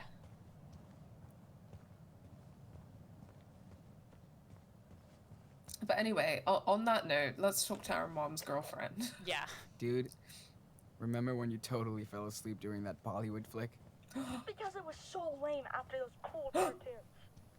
Whatever. That's Islamophobic, Daniel. My God. Well, No, it's not. I know. We raised him better than that. that's anti-South Asian racism. There Yeah. isn't really a term for that. No, but But- it is. That's racist. God, Daniel, Wow. we raised you better than that. I can't believe Homophobic this. and racist all in one go. Wow.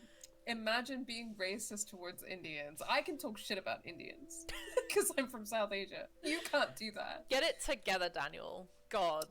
You know what's really funny as well? Is that I was 100% going to bring a Bollywood movie that I saw recently into this conversation because it's relevant. So I saw a Bollywood movie in the cinema a couple of weeks ago, which was a great time because I haven't done that since I was a kid. But it was about illegal immigration. Ah, interesting. So it was really interesting because I'll try and be brief about it now, but basically the film was called Donkey, which is basically referring to when people illegally immigrate. So like they're going by donkey, quote unquote. And the whole film is like it definitely had quite a lot of points of critique, and I think a lot of framing around it was simultaneously like quite liberal and like Indian nationalist, but also at the same time like quite radically anti-border. Yeah. Which was crazy. Like it had some really fantastic monologues about how like borders are necessarily violent and like a man-made creation and stupid. And then at the same time it was like really Indian nationalist, which anyway, lots to unpack there. Yeah. But it's basically about these people who are trying to get visas to legally immigrate to the UK, like Indians, like poor Indian people. They're all like poor. So it kind of goes in on how exploitative that system is, like how much money it costs, blah, blah, blah. It goes into the politics of like the English language tests that are required to get a visa, especially like to settle like in the UK, etc. My brother's wife is actually doing that at the moment. I've done it as well. Yeah. And so I am now like, you know, I've been through that process, but the amount of money that it costs and also like the tests that you have to go through to get naturalized as a citizen are so like degrading and racist, and it's exploitative and it's horrible, and the only reason that it happens is to exploit people, and that's it. But yeah, the film kind of like really goes into that, and then, you know, these people, they fail the English language test, they lose all their money into this process basically, and they don't get a visa. So then they're so desperate that they immigrate illegally, which obviously involves like some very horrific, very dangerous things for that to happen. And it's it was a really interesting movie. Yeah. But yeah, I bring that up because Daniel's out here hating on Bollywood. I also find it funny that he was like, oh, it's really boring after that cartoon, as if like the way that Bollywood movies are is not like super fucking engaging. Like it's Bollywood movies are fucking great, man. Like they're so like, chaotic. Yeah, like it's like the equivalent, like not the equivalent of a cartoon, but you know what I mean, like the kind of like noise, like the like the sounds and the like actions and the camera movements, like it's very like, I don't know, dramatic, I guess, right? And like I don't know, I can't see why that wouldn't appeal to a kid, frankly, unless there was like, maybe there was romance in it and he was going gross, ew. But no, that's just, I mean, I just want to see, I would love to see a game that like imagines what it's like to just be able to just rock up to places, like just anywhere, and be able to just be there without like having to, like with no borders. Yeah, like, you know, maybe countries are still called countries, but they're not, the borders do not exist, you know? Yeah, well, I mean, I think that's something that's really important, because a lot of people bring this up when you talk about like wanting to abolish the nation state and therefore like abolish borders. Like, the thing is that human society has existed for thousands of years in such a way that, you know, human beings do form distinct ethnic groups and communities, and that's absolutely fine. That's not the issue. But like, and nobody's saying that we were going to like, you know, abolish people's distinct communities and ethnicities, because that's genocide. Yeah, but it's what also we're like, you know, about. cities can still exist, not like villages can still exist, you know, like all these different ways of having a community can still exist. That's not the point. It can still even have the same fucking names. It just doesn't have to be the way that we've positioned them as being like this violent thing. Like, and you know, also what do I have in common, like as a person, with people? Like, obviously, like if we talk about even just England, like there is a north and south divide. Like, what, you know, we have different levels of like privilege in the south versus the north, right? And we have different money, we have different, you know, like it functions differently. We have a lot more privilege, and if we didn't have that north south, you know, if we didn't have this concept of borders, we could have that like infrastructure, the money that goes onto enforcing borders, to actually have like equal like resources across like each like collective we create, you know, like there's just all these ways where it could be so different.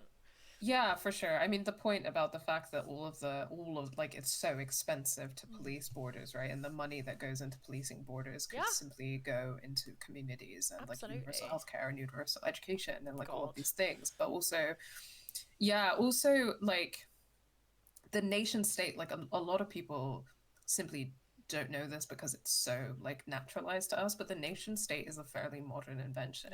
And for anyone who's kind of looking for resources on that, I really recommend Benedict Anderson, I think his name is, has a text called Imagined Communities, which is really, really useful. He basically like makes an argument about like a historically a kind of situated argument about the invention of the modern nation state as like an imagined community. So he talks about, for example, how a modern nation state like self-mythologizes as a thing that always existed, and needs to be protected, and its purity needs to be protected. And of course, in all of this, you can see how a nation state is like necessarily a racist and eugenicist like idea. Yeah.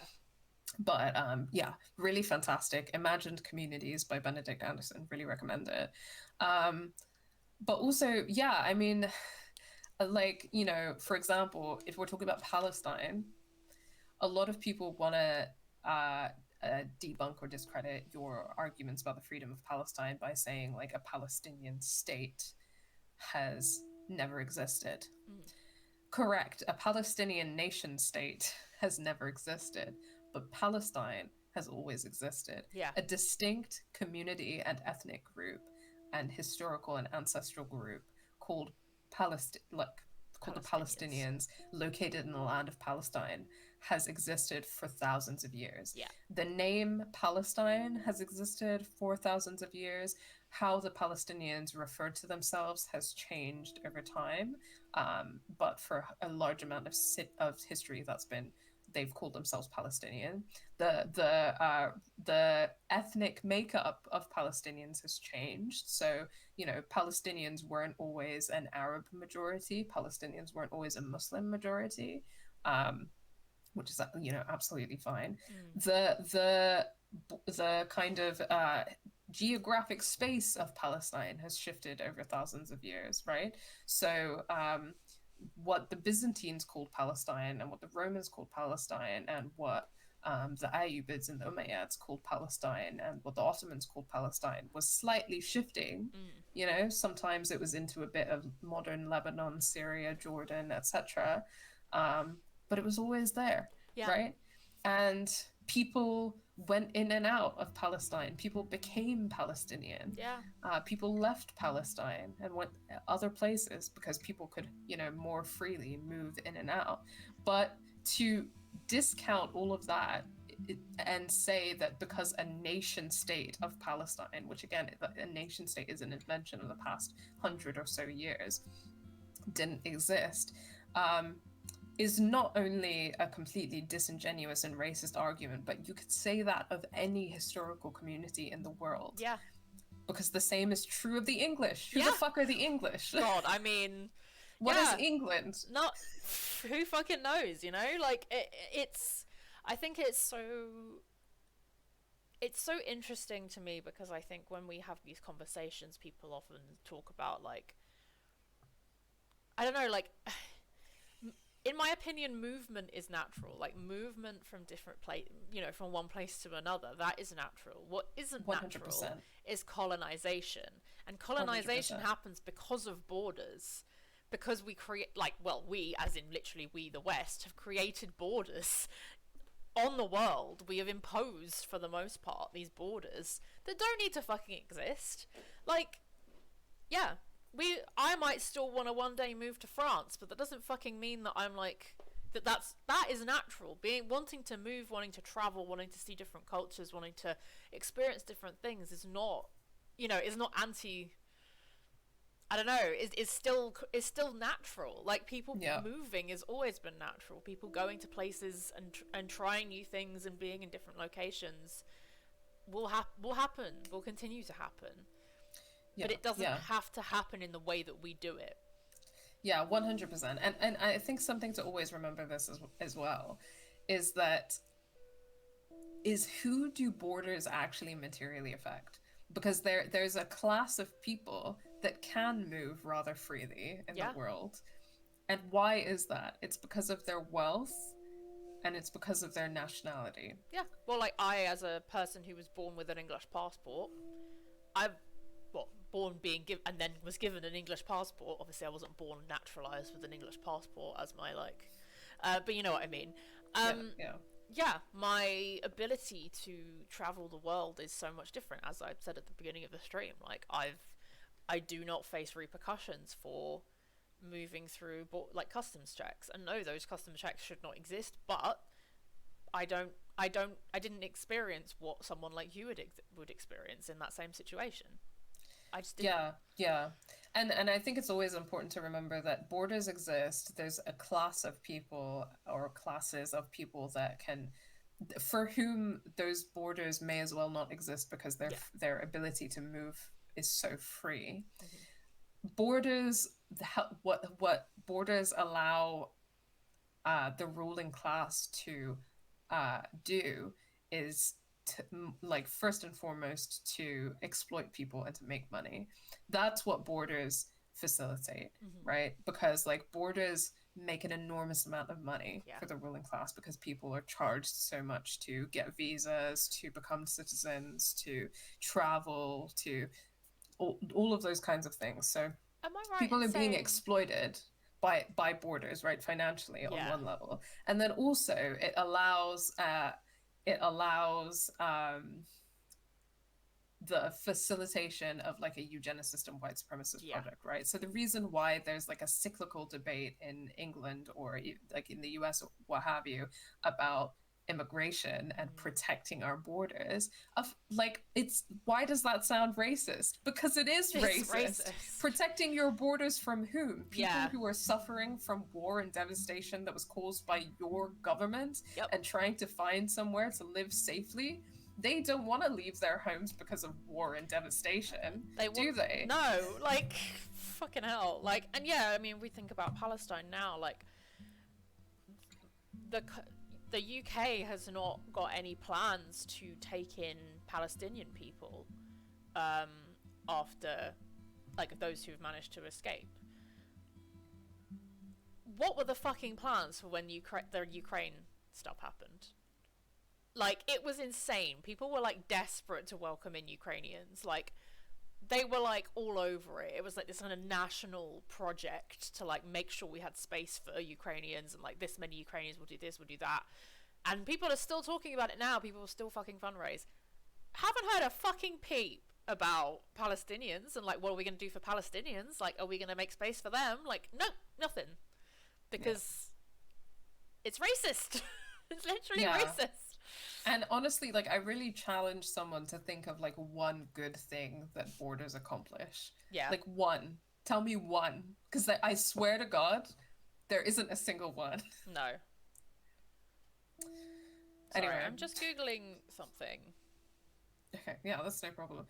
So, my question... That's, I'm sure, only one of our rants about borders today. So my question is, and I think it's being answered...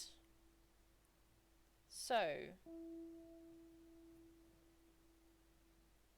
I wanted to know if there was an actual connection between visa, as in the visa you get when you're traveling, to the bank, like the payment system visa.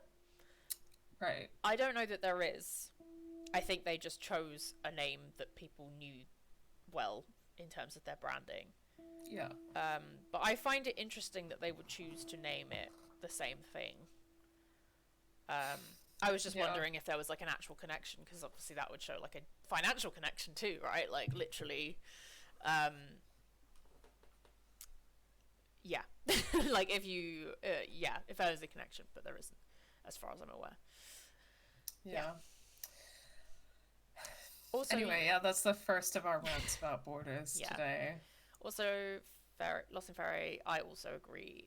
It annoys me too that you only have the option to come out to Daniel if you kiss Finn. Obviously, the idea of coming out is a conversation that only needs to happen under capitalism, but it is still, in this particular instance, it would be nice to have those conversations with him and also frame that discussion as, you know, people kiss other people, including me, you know, as in me, Sean.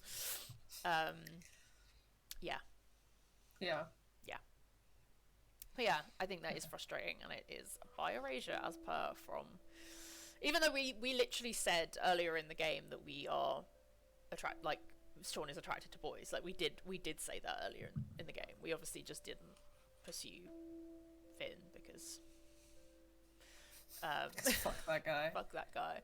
But yeah, it is frustrating that the game, even though you've technically made a statement that you are bi, essentially, it still doesn't treat you as bi until you like kiss Finn. So yeah. You missed Priya and Stanley teaching me how to dance. No, I didn't. You can't dance. Priya? Where's Priya?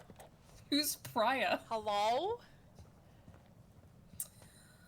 Love the It's energy Priya. out here. I'm making fun of him With pronouncing everyone Indian building name. stuff as they please. Pooja, what is this behavior? Iconic. Joanne can throw a total rager out here. To be fair, they're calling without asking Joanne, neighbors. so this fucking community. This place is the ultimate playground for Daniel.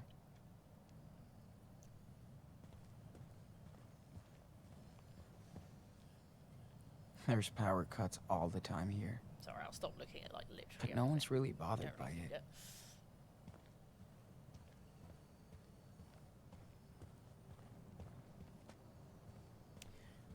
Also,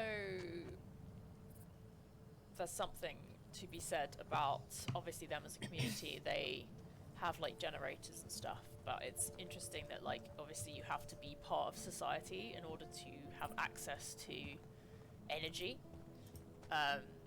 like electricity and gas. Well, not gas necessarily, but like electricity or reliable electricity.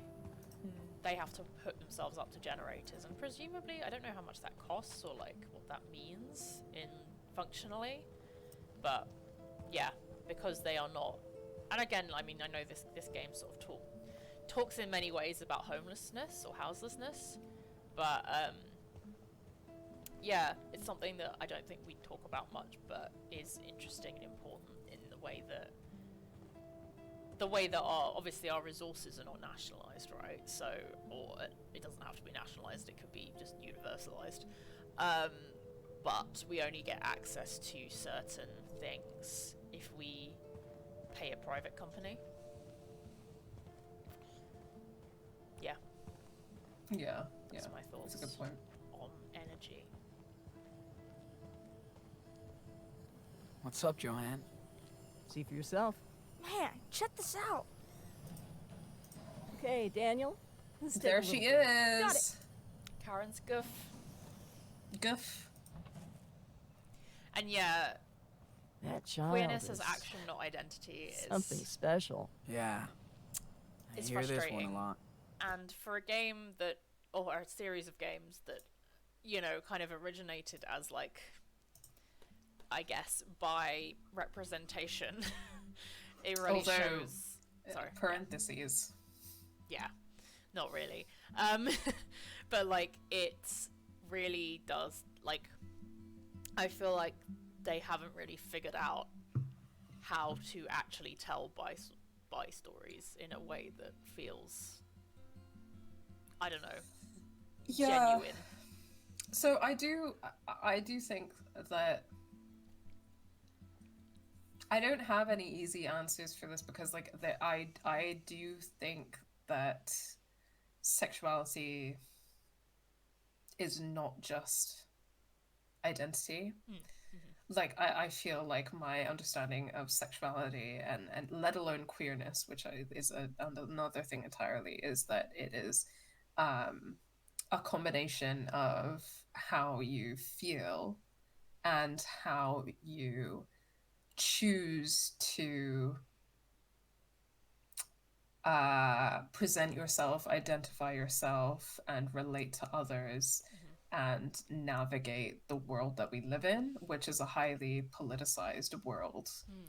You know, and I think that, so I think that I'm kind of the opinion that sexuality is both identity and choice, and I think that that's articulated really well by Adrienne Rich in her essay "Compulsory Heterosexuality and Lesbian Existence." Right, like this idea that sexuality is political means that we have to understand it as being a combination of identity and action, not like one or the other. I think that when we're talking about how sexuality comes across in games, it really challenges you to think about that, and it makes me, and the more that I've been thinking about it, the more I feel that there are no easy answers to that. But it's interesting to see the different approaches that that games are having to it. Yeah. But I mean, you know this on some level, Charlotte, because like I've been writing a book chapter on the subject, and I feel like the process of writing that book chapter has been raising more questions for me than it has been um, creating answers. And I think that that's fine, but it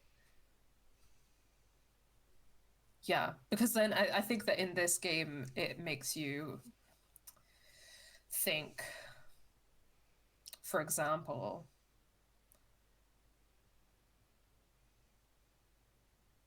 do you read Sean's sexuality differently in different playthroughs?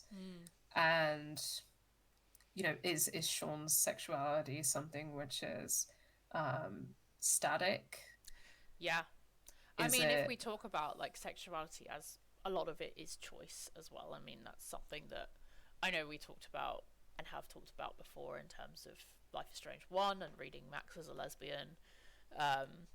My lifetime achievement. The thing I will get Truly. awards for one day. Truly, as you deserve? It is.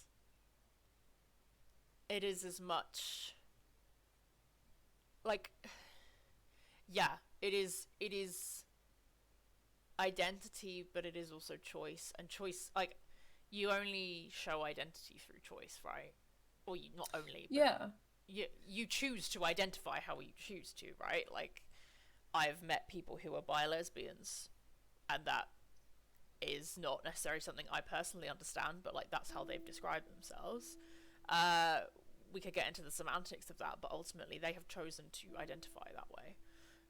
Yeah, I mean, I've got complicated feelings about Yeah. that, but Yeah, um, but like it's so much like the word you choose to identify yourself is a choice. Like, I could decide to identify as pan, and like it wouldn't have any functional fundamental difference to my life other than I would say I'm pan rather than I'm bi when people ask.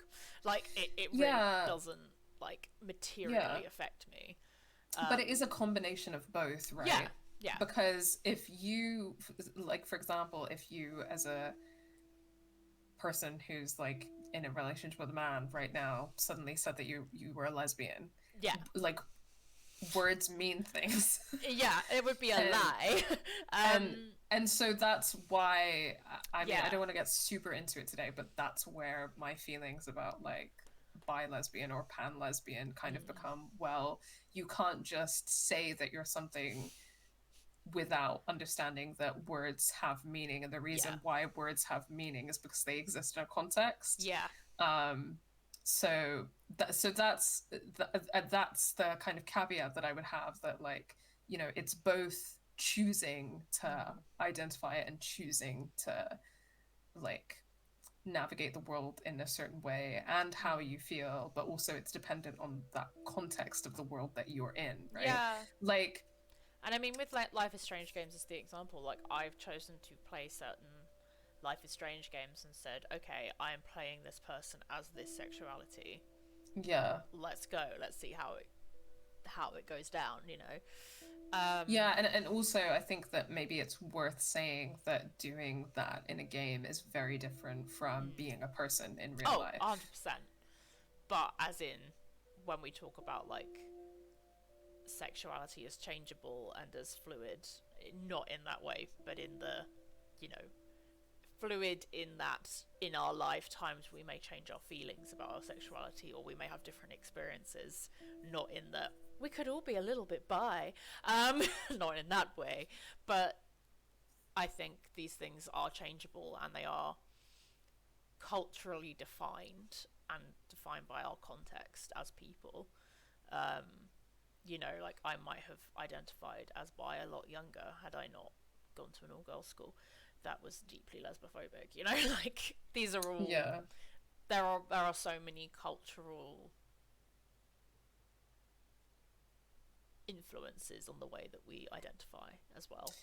Yeah, I think that Sara Ahmed puts it really well too in her book Queer Phenomenology. So she basically like talks a lot about this idea that like, you know, building on the idea of compulsory heterosexuality, if we all like live in a world and move our bodies in a world, then the world that we live in is pushing us in a certain direction, which she calls the straight line. But that's kind of referring to the idea that, you know, the world is trying to make you move in this direction, and this direction is heterosexuality. But that only works if you follow the line. I.e., if you make the choices that reinforce the idea that you're heterosexual. But if you choose to deviate from that line, walk in a different direction, make different choices, then that's how you become lesbian. She is a lesbian herself, and she kind of writes about the idea of becoming lesbian. But I think that that's a good kind of way of visualizing it that I find very helpful, and also kind of points to, for me, for example, where the issues with a term like bi-lesbian would be, because like, what does that mean? I mean, I don't pretend to know what it would mean to an individual person, like how they feel about it. I guess my stance on stuff like that, I don't particularly want to challenge a person's like feelings about their own sexuality, or like what they mean when they say these certain words. Obviously, as you said, certain words do have certain meanings, and the use of lesbian in that context is confusing.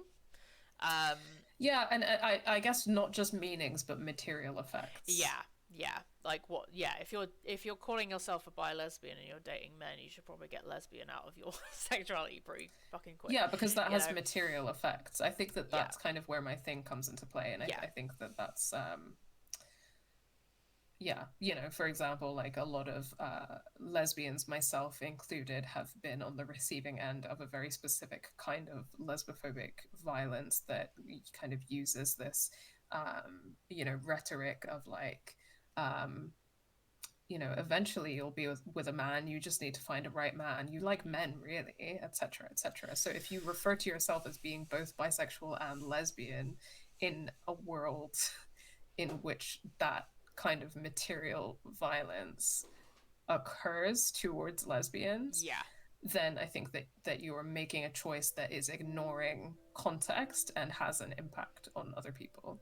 For sure. So I think that that's important to say, because yes, we can't say anything about how people feel within themselves. But I think that that's kind of part of what I mean when I say that sexuality is not just about your feelings. It's also about the world that you live in. Existence. Exactly. And because I mean, all of our sexualities are ultimately defined by the society that we live in that, like, if we didn't live in a society that decides that liking your own gender or different genders is the norm, then I wouldn't have to define as anything. You know, it's only due to the way that our society is set up and wants you to define yourself, is that it forces you to create a definition for yourself, or decide on a definition for yourself. Anyway, yes. But I think that those things in video games are interesting to think about, because I think in video games you're both making choices that are impacting, like, you know, maybe how you read a character's sexuality, but also I guess that you're kind of like reading and interpreting things that are happening like in the game world as well at the same time. So it's like you're put in a world, so you're put in a context, and then you make choices within those contexts, and that's kind of how you define your sexuality in a game, and that's sort of how you define your sexuality in life as well, except that you don't get to be like, I'm going to do another playthrough now. I'm going to try again, going to get a better ending. And Lost in Fairy, we're not talking, obviously, so this is one of those conversations that you can only really have with other queer people, right? Because if you had this conversation with straight people, they would take sexuality as a choice, and they would go, oh well, okay then, and then they wouldn't have unless they are very well read, they would not have the range to be able to understand that in a nuanced way, right? but I know that we talk about, there's a lot of conversations I think we have on these streams that are like, we're having this conversation because we trust each other to be able to have the right conversation out of what we're saying. Yeah. Obviously, if we were surrounded by people, or if there was another person on the stream who we didn't trust in that same way to be able to have that conversation, then we wouldn't be having that conversation. You know, like we wouldn't be able to, we wouldn't frame it that way. Yeah, 100%. And yeah, sexuality as a choice is not something I would say to a regular, like, straight person who doesn't fucking know what they're talking about. You know, I wouldn't be like, oh yeah, well, sexuality's a choice, because that's like, oh yeah, no, that's how historically we experience fucking violence and, you know, fucking conversion therapy and shit like that. Like that's not the vibe. What we mean by that, I guess, is it is the choice to name yourself or decide on that label, but also your choices in the way that you manifest that sexuality, I guess, like who you choose to date, who you choose to pursue, if you choose to date or pursue anyone, like full stop, you know. And obviously, you know, you can still, you might not be actively dating, but that doesn't mean you're not a lesbian, you know, if that's how you define it. Like it's a very yeah. I think that this is the thing, like it's also not saying that sexuality is just a choice. It's saying like sexuality is a choice. Sexuality is how you feel. Sexuality is who you do or don't date. Sexuality is how you name yourself. Sexuality is, it's a lot of things. Yeah. And one of those things is choice, but only one. And again, the reason that this is such a complicated, it's not just like a simple definition, and there's a reason for that. It's because it is not as I said earlier, like we only have to make that decision or like that statement under capitalism. Like if we were not living under capitalism, if we were living in a different world, we would not have to define ourselves as anything, and then things would be a lot less complicated. But the society we live in and the lived experience we have and the narratives we've grown up with, we have to identify ourselves in a certain way to find community and find, you know, romantic options, to find, you know, all of these things to find that solidarity. We have to identify in a certain way and create these names for ourselves. And I'm not saying that, like, you know, I mean, obviously there are different systems under which we would still have to do that aren't just capitalism. Like, I'm not saying that any other situation it wouldn't exist either, but yeah, I mean, I think that one thing to remember is that like these kind of terms for defining sexuality are like very like Western centric, and B, very new. Like they only come from the last like 100 years or so, and are very rooted in like psychoanalytic and pathologizing language, which is a whole conversation for another time. But the idea of human sexuality as we kind of have it today is something that's very historically specific, and it comes from like the last 100 years, and it comes from like sexology, and it comes from like psychoanalysis and stuff like that. So that's something to kind of consider as well. Definitely. Like when we talk about like historical figures maybe being queer in some way, like, you know, obviously it can get into like a big old debate of like, oh well, I think he was a gay man, or I think he was bi, blah, blah, blah. Like it doesn't, but functionally it doesn't really apply to those people because they did not live in a time where that was understood. Like, you know, and they like navigated a different world. Like they navigated different worlds, like different historical and culturally specific societies with different systems of gender and sexuality and class and race and everything. It's like how historically lots of cultures have had a kind of, especially like indigenous cultures in America, have had like concepts of like a third gender or a different presentations of gender beyond man and woman, because as we know in terms of science, man and woman are definitions we have created to try and understand gender as a society. It's not natural that those are binaries that we've created. They don't truly exist. They only exist in our understanding as people who've been socialized to understand that. Yeah. If that makes sense. Yeah. Anyway, that was a bit off topic, but yes. Don't worry. Yeah, I bet. But you have your own talent, Sean. I'm dead serious. That being said, Karen is gay. Yeah. But Yeah. we're not playing as Karen, so it's a bit easier to read. Yeah, but she's gay. But she's gay. I don't want to devalue his art, so I think I'll just say he's got a lot to learn, because every artist does. Everyone does. Yeah. In everything. Talent. Thanks. Except the But I still freaking have a lot compliment! Of course you do.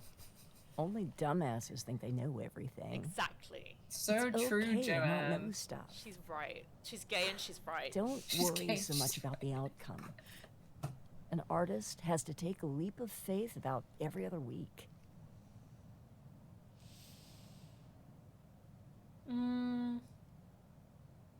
I want to ask about her. And Yeah. Not be like, Yeah. but what do you want to ask? I want to ask, why are you here now? I think that's... I want to get the tea. Yeah. Go I on, want the man. history. I'm like, hello, you're my mum's girlfriend. I want to know more about you, you know? Yeah. So why are you all the way out here now? Easy. I started selling my work for good money, and as soon as I did, everyone turned into smiling sharks. Listen, if you want to be an artist, you will be. It's not always easy, but in the end, it's pretty fucking cool. Speaking of, do you mind giving me a hand here? Oh, I don't know if I can. Yes, you can. I just need your input, okay? She's very like, I'm an old lesbian who's gonna put my hands on your shoulders and shake you a bunch. Yeah. Tell you what's what. You will be an artist if you want to be, son. Yeah, you can do it. You can do anything you want. I also, again, going along the anti-capitalist commune vibes, she, I think, has a more interesting backstory in that, as she says, like, she started being able to actually sell her art for money, and everything became shit. And it's like, yeah, because every kind of labor is shit under capitalism. That's how it, even if it's something you love, especially if it's something you love. Yeah. It's always like, no passion is ever going to be truly nurtured by capitalism.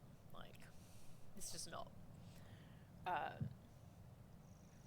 I'm just gonna say okay. Okay, yeah. Why not? Okay. Sure. Why not? Ah, there you go. Now, go stand over there. Daniel, you ready to start again? Oh, yes. Hold on. Cool guy. You know, like, So, for my next trick, we obviously still aren't getting any like fat characters or any like proper body diversity, but with some of the women in this game, I kind of was looking at them and being like, I feel like those look like people, like with Cassidy, and just looking at Joan then as well, like I was like, that's shaped like a human woman. But it's like, you think about the contrast of like, yeah, Life is Strange 1, where like everyone is like the same body model, right? Yeah, and then they just put boobs on them. But I remember thinking that about Cassidy, and I feel like that's one of the reasons in episode 3. Like, I was thinking about it again this time as well, and it's like one of the reasons why like I find her attractive. Yeah. But it's also like, in terms of seeing body diversity in a game, I mean, it's such an interesting conversation, because, and I have a lot of thoughts and feelings on this one, so, you know, I might not go into all of it, but because a lot of it, I think, for the Life is Strange series specifically, has very much been a graphics change as much as it has, as in like, you know, an understanding or an accessing of technology. Yeah, that's a good point.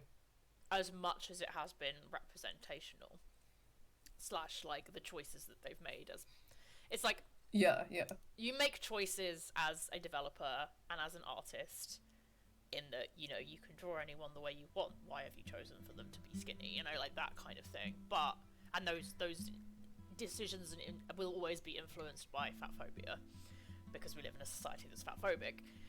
But yeah, there is a practical aspect to it as well. However, they also chose for their base model of person to be skinny, right? Yeah. So there's like a lot going on there. A lot Yeah, happening. for sure. I mean, I think bringing technical limitations into it is a good point, because it's like, I guess that, you know, if they had like a, which I don't think they do. I think they have a couple of different ones in this game, which again, like obviously this game is like graphically and technically superior to the first one for like quite a few reasons. So that's it, like important to consider. Like they presumably had more resources when making this game, because it certainly seems that way. Equally though, Alyssa. Yeah, Alyssa, that's true. Yeah, and I don't know. So you're absolutely right. And that science teacher. Sorry, I'm just remembering now. Yeah. No, you're correct though. So there's really something to be said. I take it for, back. both... Fuck that technology comment. No, they had the choice. They just didn't. Yeah, no, I mean, I think that there were certainly some technical limitations, because I think you can see where some like body models are recycled, especially in the first Life is Strange. Like you Absolutely. can, with a lot of like the side characters and stuff, you can really like see where like a character model has just been recycled. But you are absolutely right to point out that it's that even within having technological limitations, if you have one character model that you're going to recycle, why does it look like that? Yeah. Why have you made that choice? So yeah, very, very apt, very astute. But yeah, I think it is a demonstration that they have started to be more sophisticated technology-wise, but also I think it is, I guess if we think about like the context, they started making Life is Strange 1 in like the early 2010s, right? And that was a time where what was more trendy was, in terms of like body image and what we consider as attractive, was leaning more towards skinny, or like, you know, not curvy at all. Whereas later on in the 2010s, which is obviously when this game came out, then the trends and like what was considered societally attractive started to change a lot more by this time, basically. So yeah, it's complicated, but, and again, it is not just in terms of trends in society, but it's also ultimately fat phobia guides all of these decisions, just in different ways. Yeah. Because the idolization of like a Kardashian body shape, for instance, it's still fat phobic. It's just different. It just looks different. So yeah. I'd love to see if you can connect these three pieces. I've made a model of what I have in mind here, but go ahead and be the artist. And we don't need a crane to lift this stuff. But she's Daniel so happy can to have snap Daniel. these together like block toys. Hell yeah. Let's do this. Okay. So do you want to do her idea, or do you want to do something different? Kind of want to do something different. You can have a look at it and then kind of make stuff up from there. Yeah. Because it's got kind of, arms and then a head. And, okay. I think it could be fun to go with like, maybe the metal belly is like a head. Yeah, go on then. You be the artist. Yeah. Ready, Sean? Man, I thought my art was weird. Now, let's move Mr. Pancake's head onto the pedestal. Totally.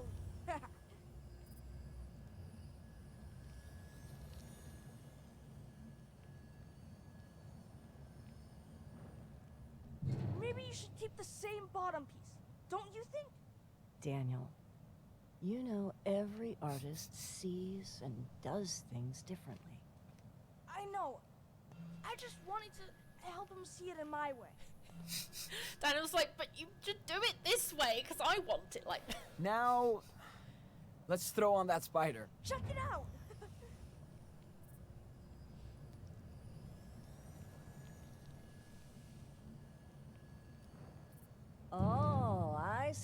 going with this? Do you? Maybe that's supposed to represent the Earth. Sean is about to show Or a you. ball. Keep Joan is watching. Joanne even Okay, is just Daniel. just going along with Can her, just being so you- supportive. Slam dunk the Earth ball onto the base. Watch Be careful, Daniel. Don't want you to get hurt.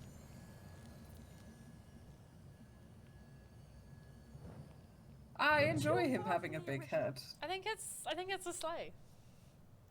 I think it's a sleigh. Yeah.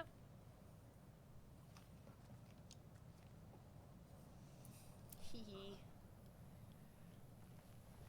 I feel like we're almost done. Well, She's I so think this is it. Looks good to me. tactile. Only if the Yeah. leaves approve. Yeah, she's Not what I very had like in mind, but handsy, it's still but not cool. in a You did a great job, Enano. Well, Creepy way. Sean. Yeah, in a Daniel, completely I think appropriate and art might fine be way. in your Yeah. family DNA. There's no escape. I think we're done for the day. Thank you so much for your help. Okay. It reminds me I of like like it. I like the fine. big head. yeah. Joanne is so chill about her art. It reminds me of like a little That's what like makes a her droid in talented. Star Wars where it's got like a little face in the middle I and it's bet like you got would like little Minecraft. hands on the top. I don't know. It's kind of Yeah, like it's this. cute. Yeah. But it's kind of I've upside read down about from it. what she It's suggested. a video game, right? Yes. And you can build whatever you want in it. Talking about Oh, Minecraft. Minecraft. Ooh, you have to show me then. Oh my god, Joanne would Precarious love Minecraft. patriot.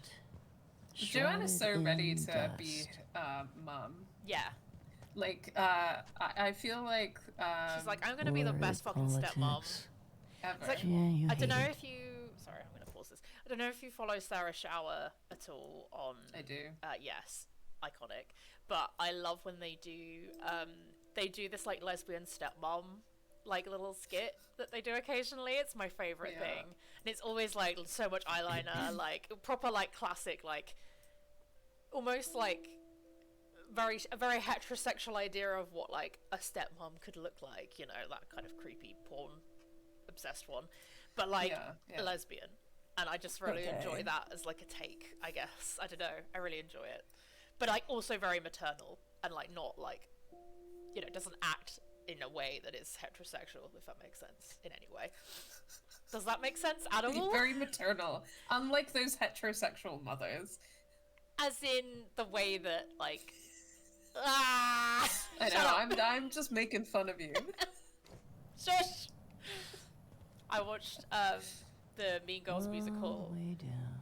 All Ah. the way down. last Wednesday, because on Wednesday we wear pink, and the bit where she's just like, "Shut up!" So don't tell me to shut up. Shut up! It's just I great. haven't seen it yet, but I'm excited. I mean, just in Mean Girls in general. But yeah, there's a bit where Katie like tells Aaron to shut up, and he's like, "Don't tell me to shut up." And I'm like, "Yeah, no, tell Aaron to shut up. He's annoying."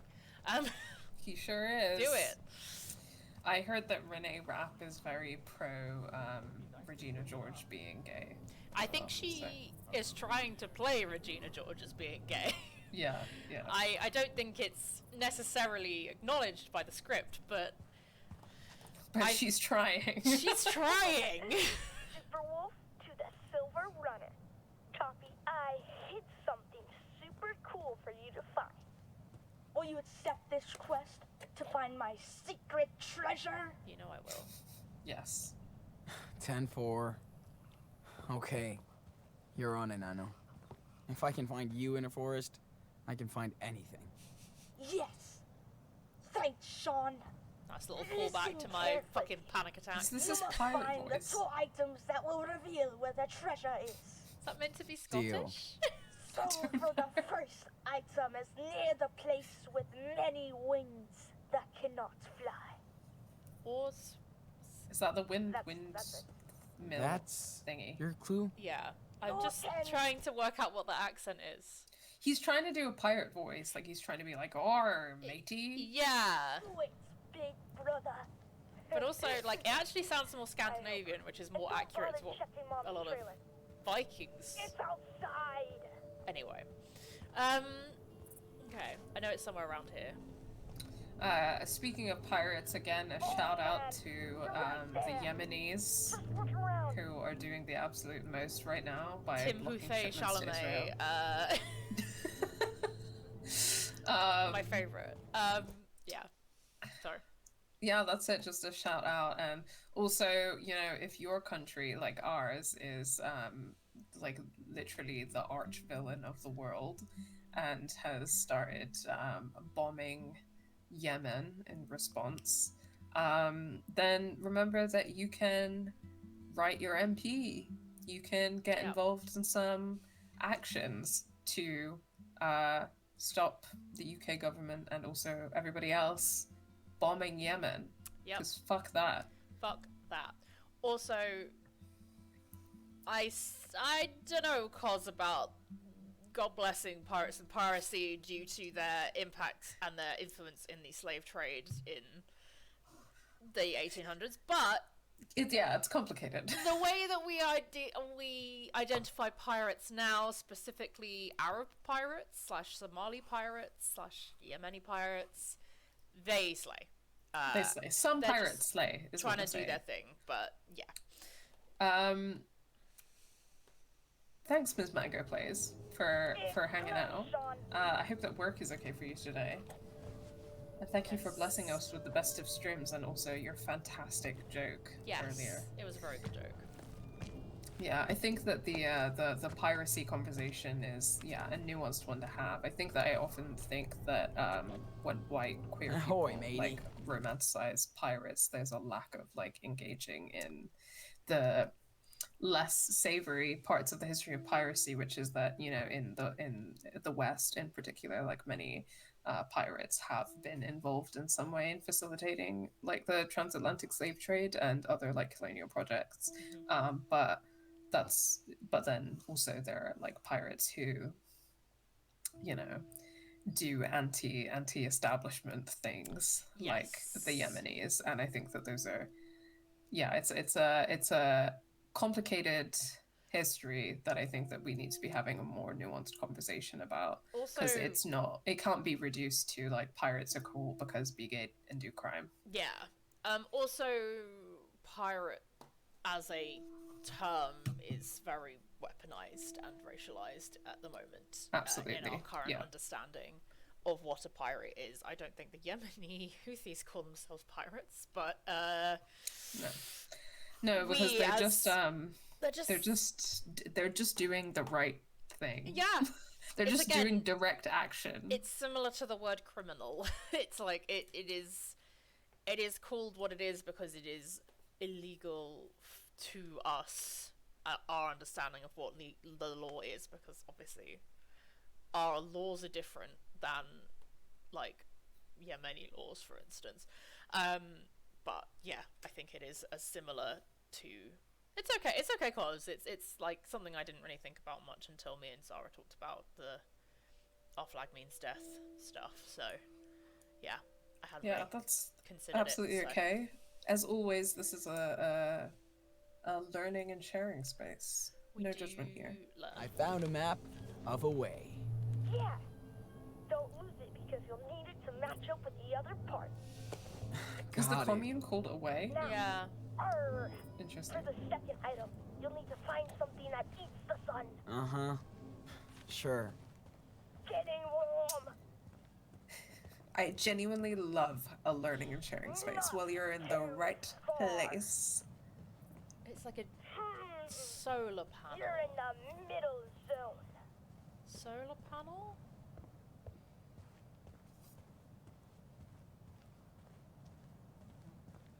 Where is this? Oh, I think the solar panels are near David's. Is it this one then? Yeah. Thing, yeah. Getting closer. Yeah, I think they're out back behind his trailer.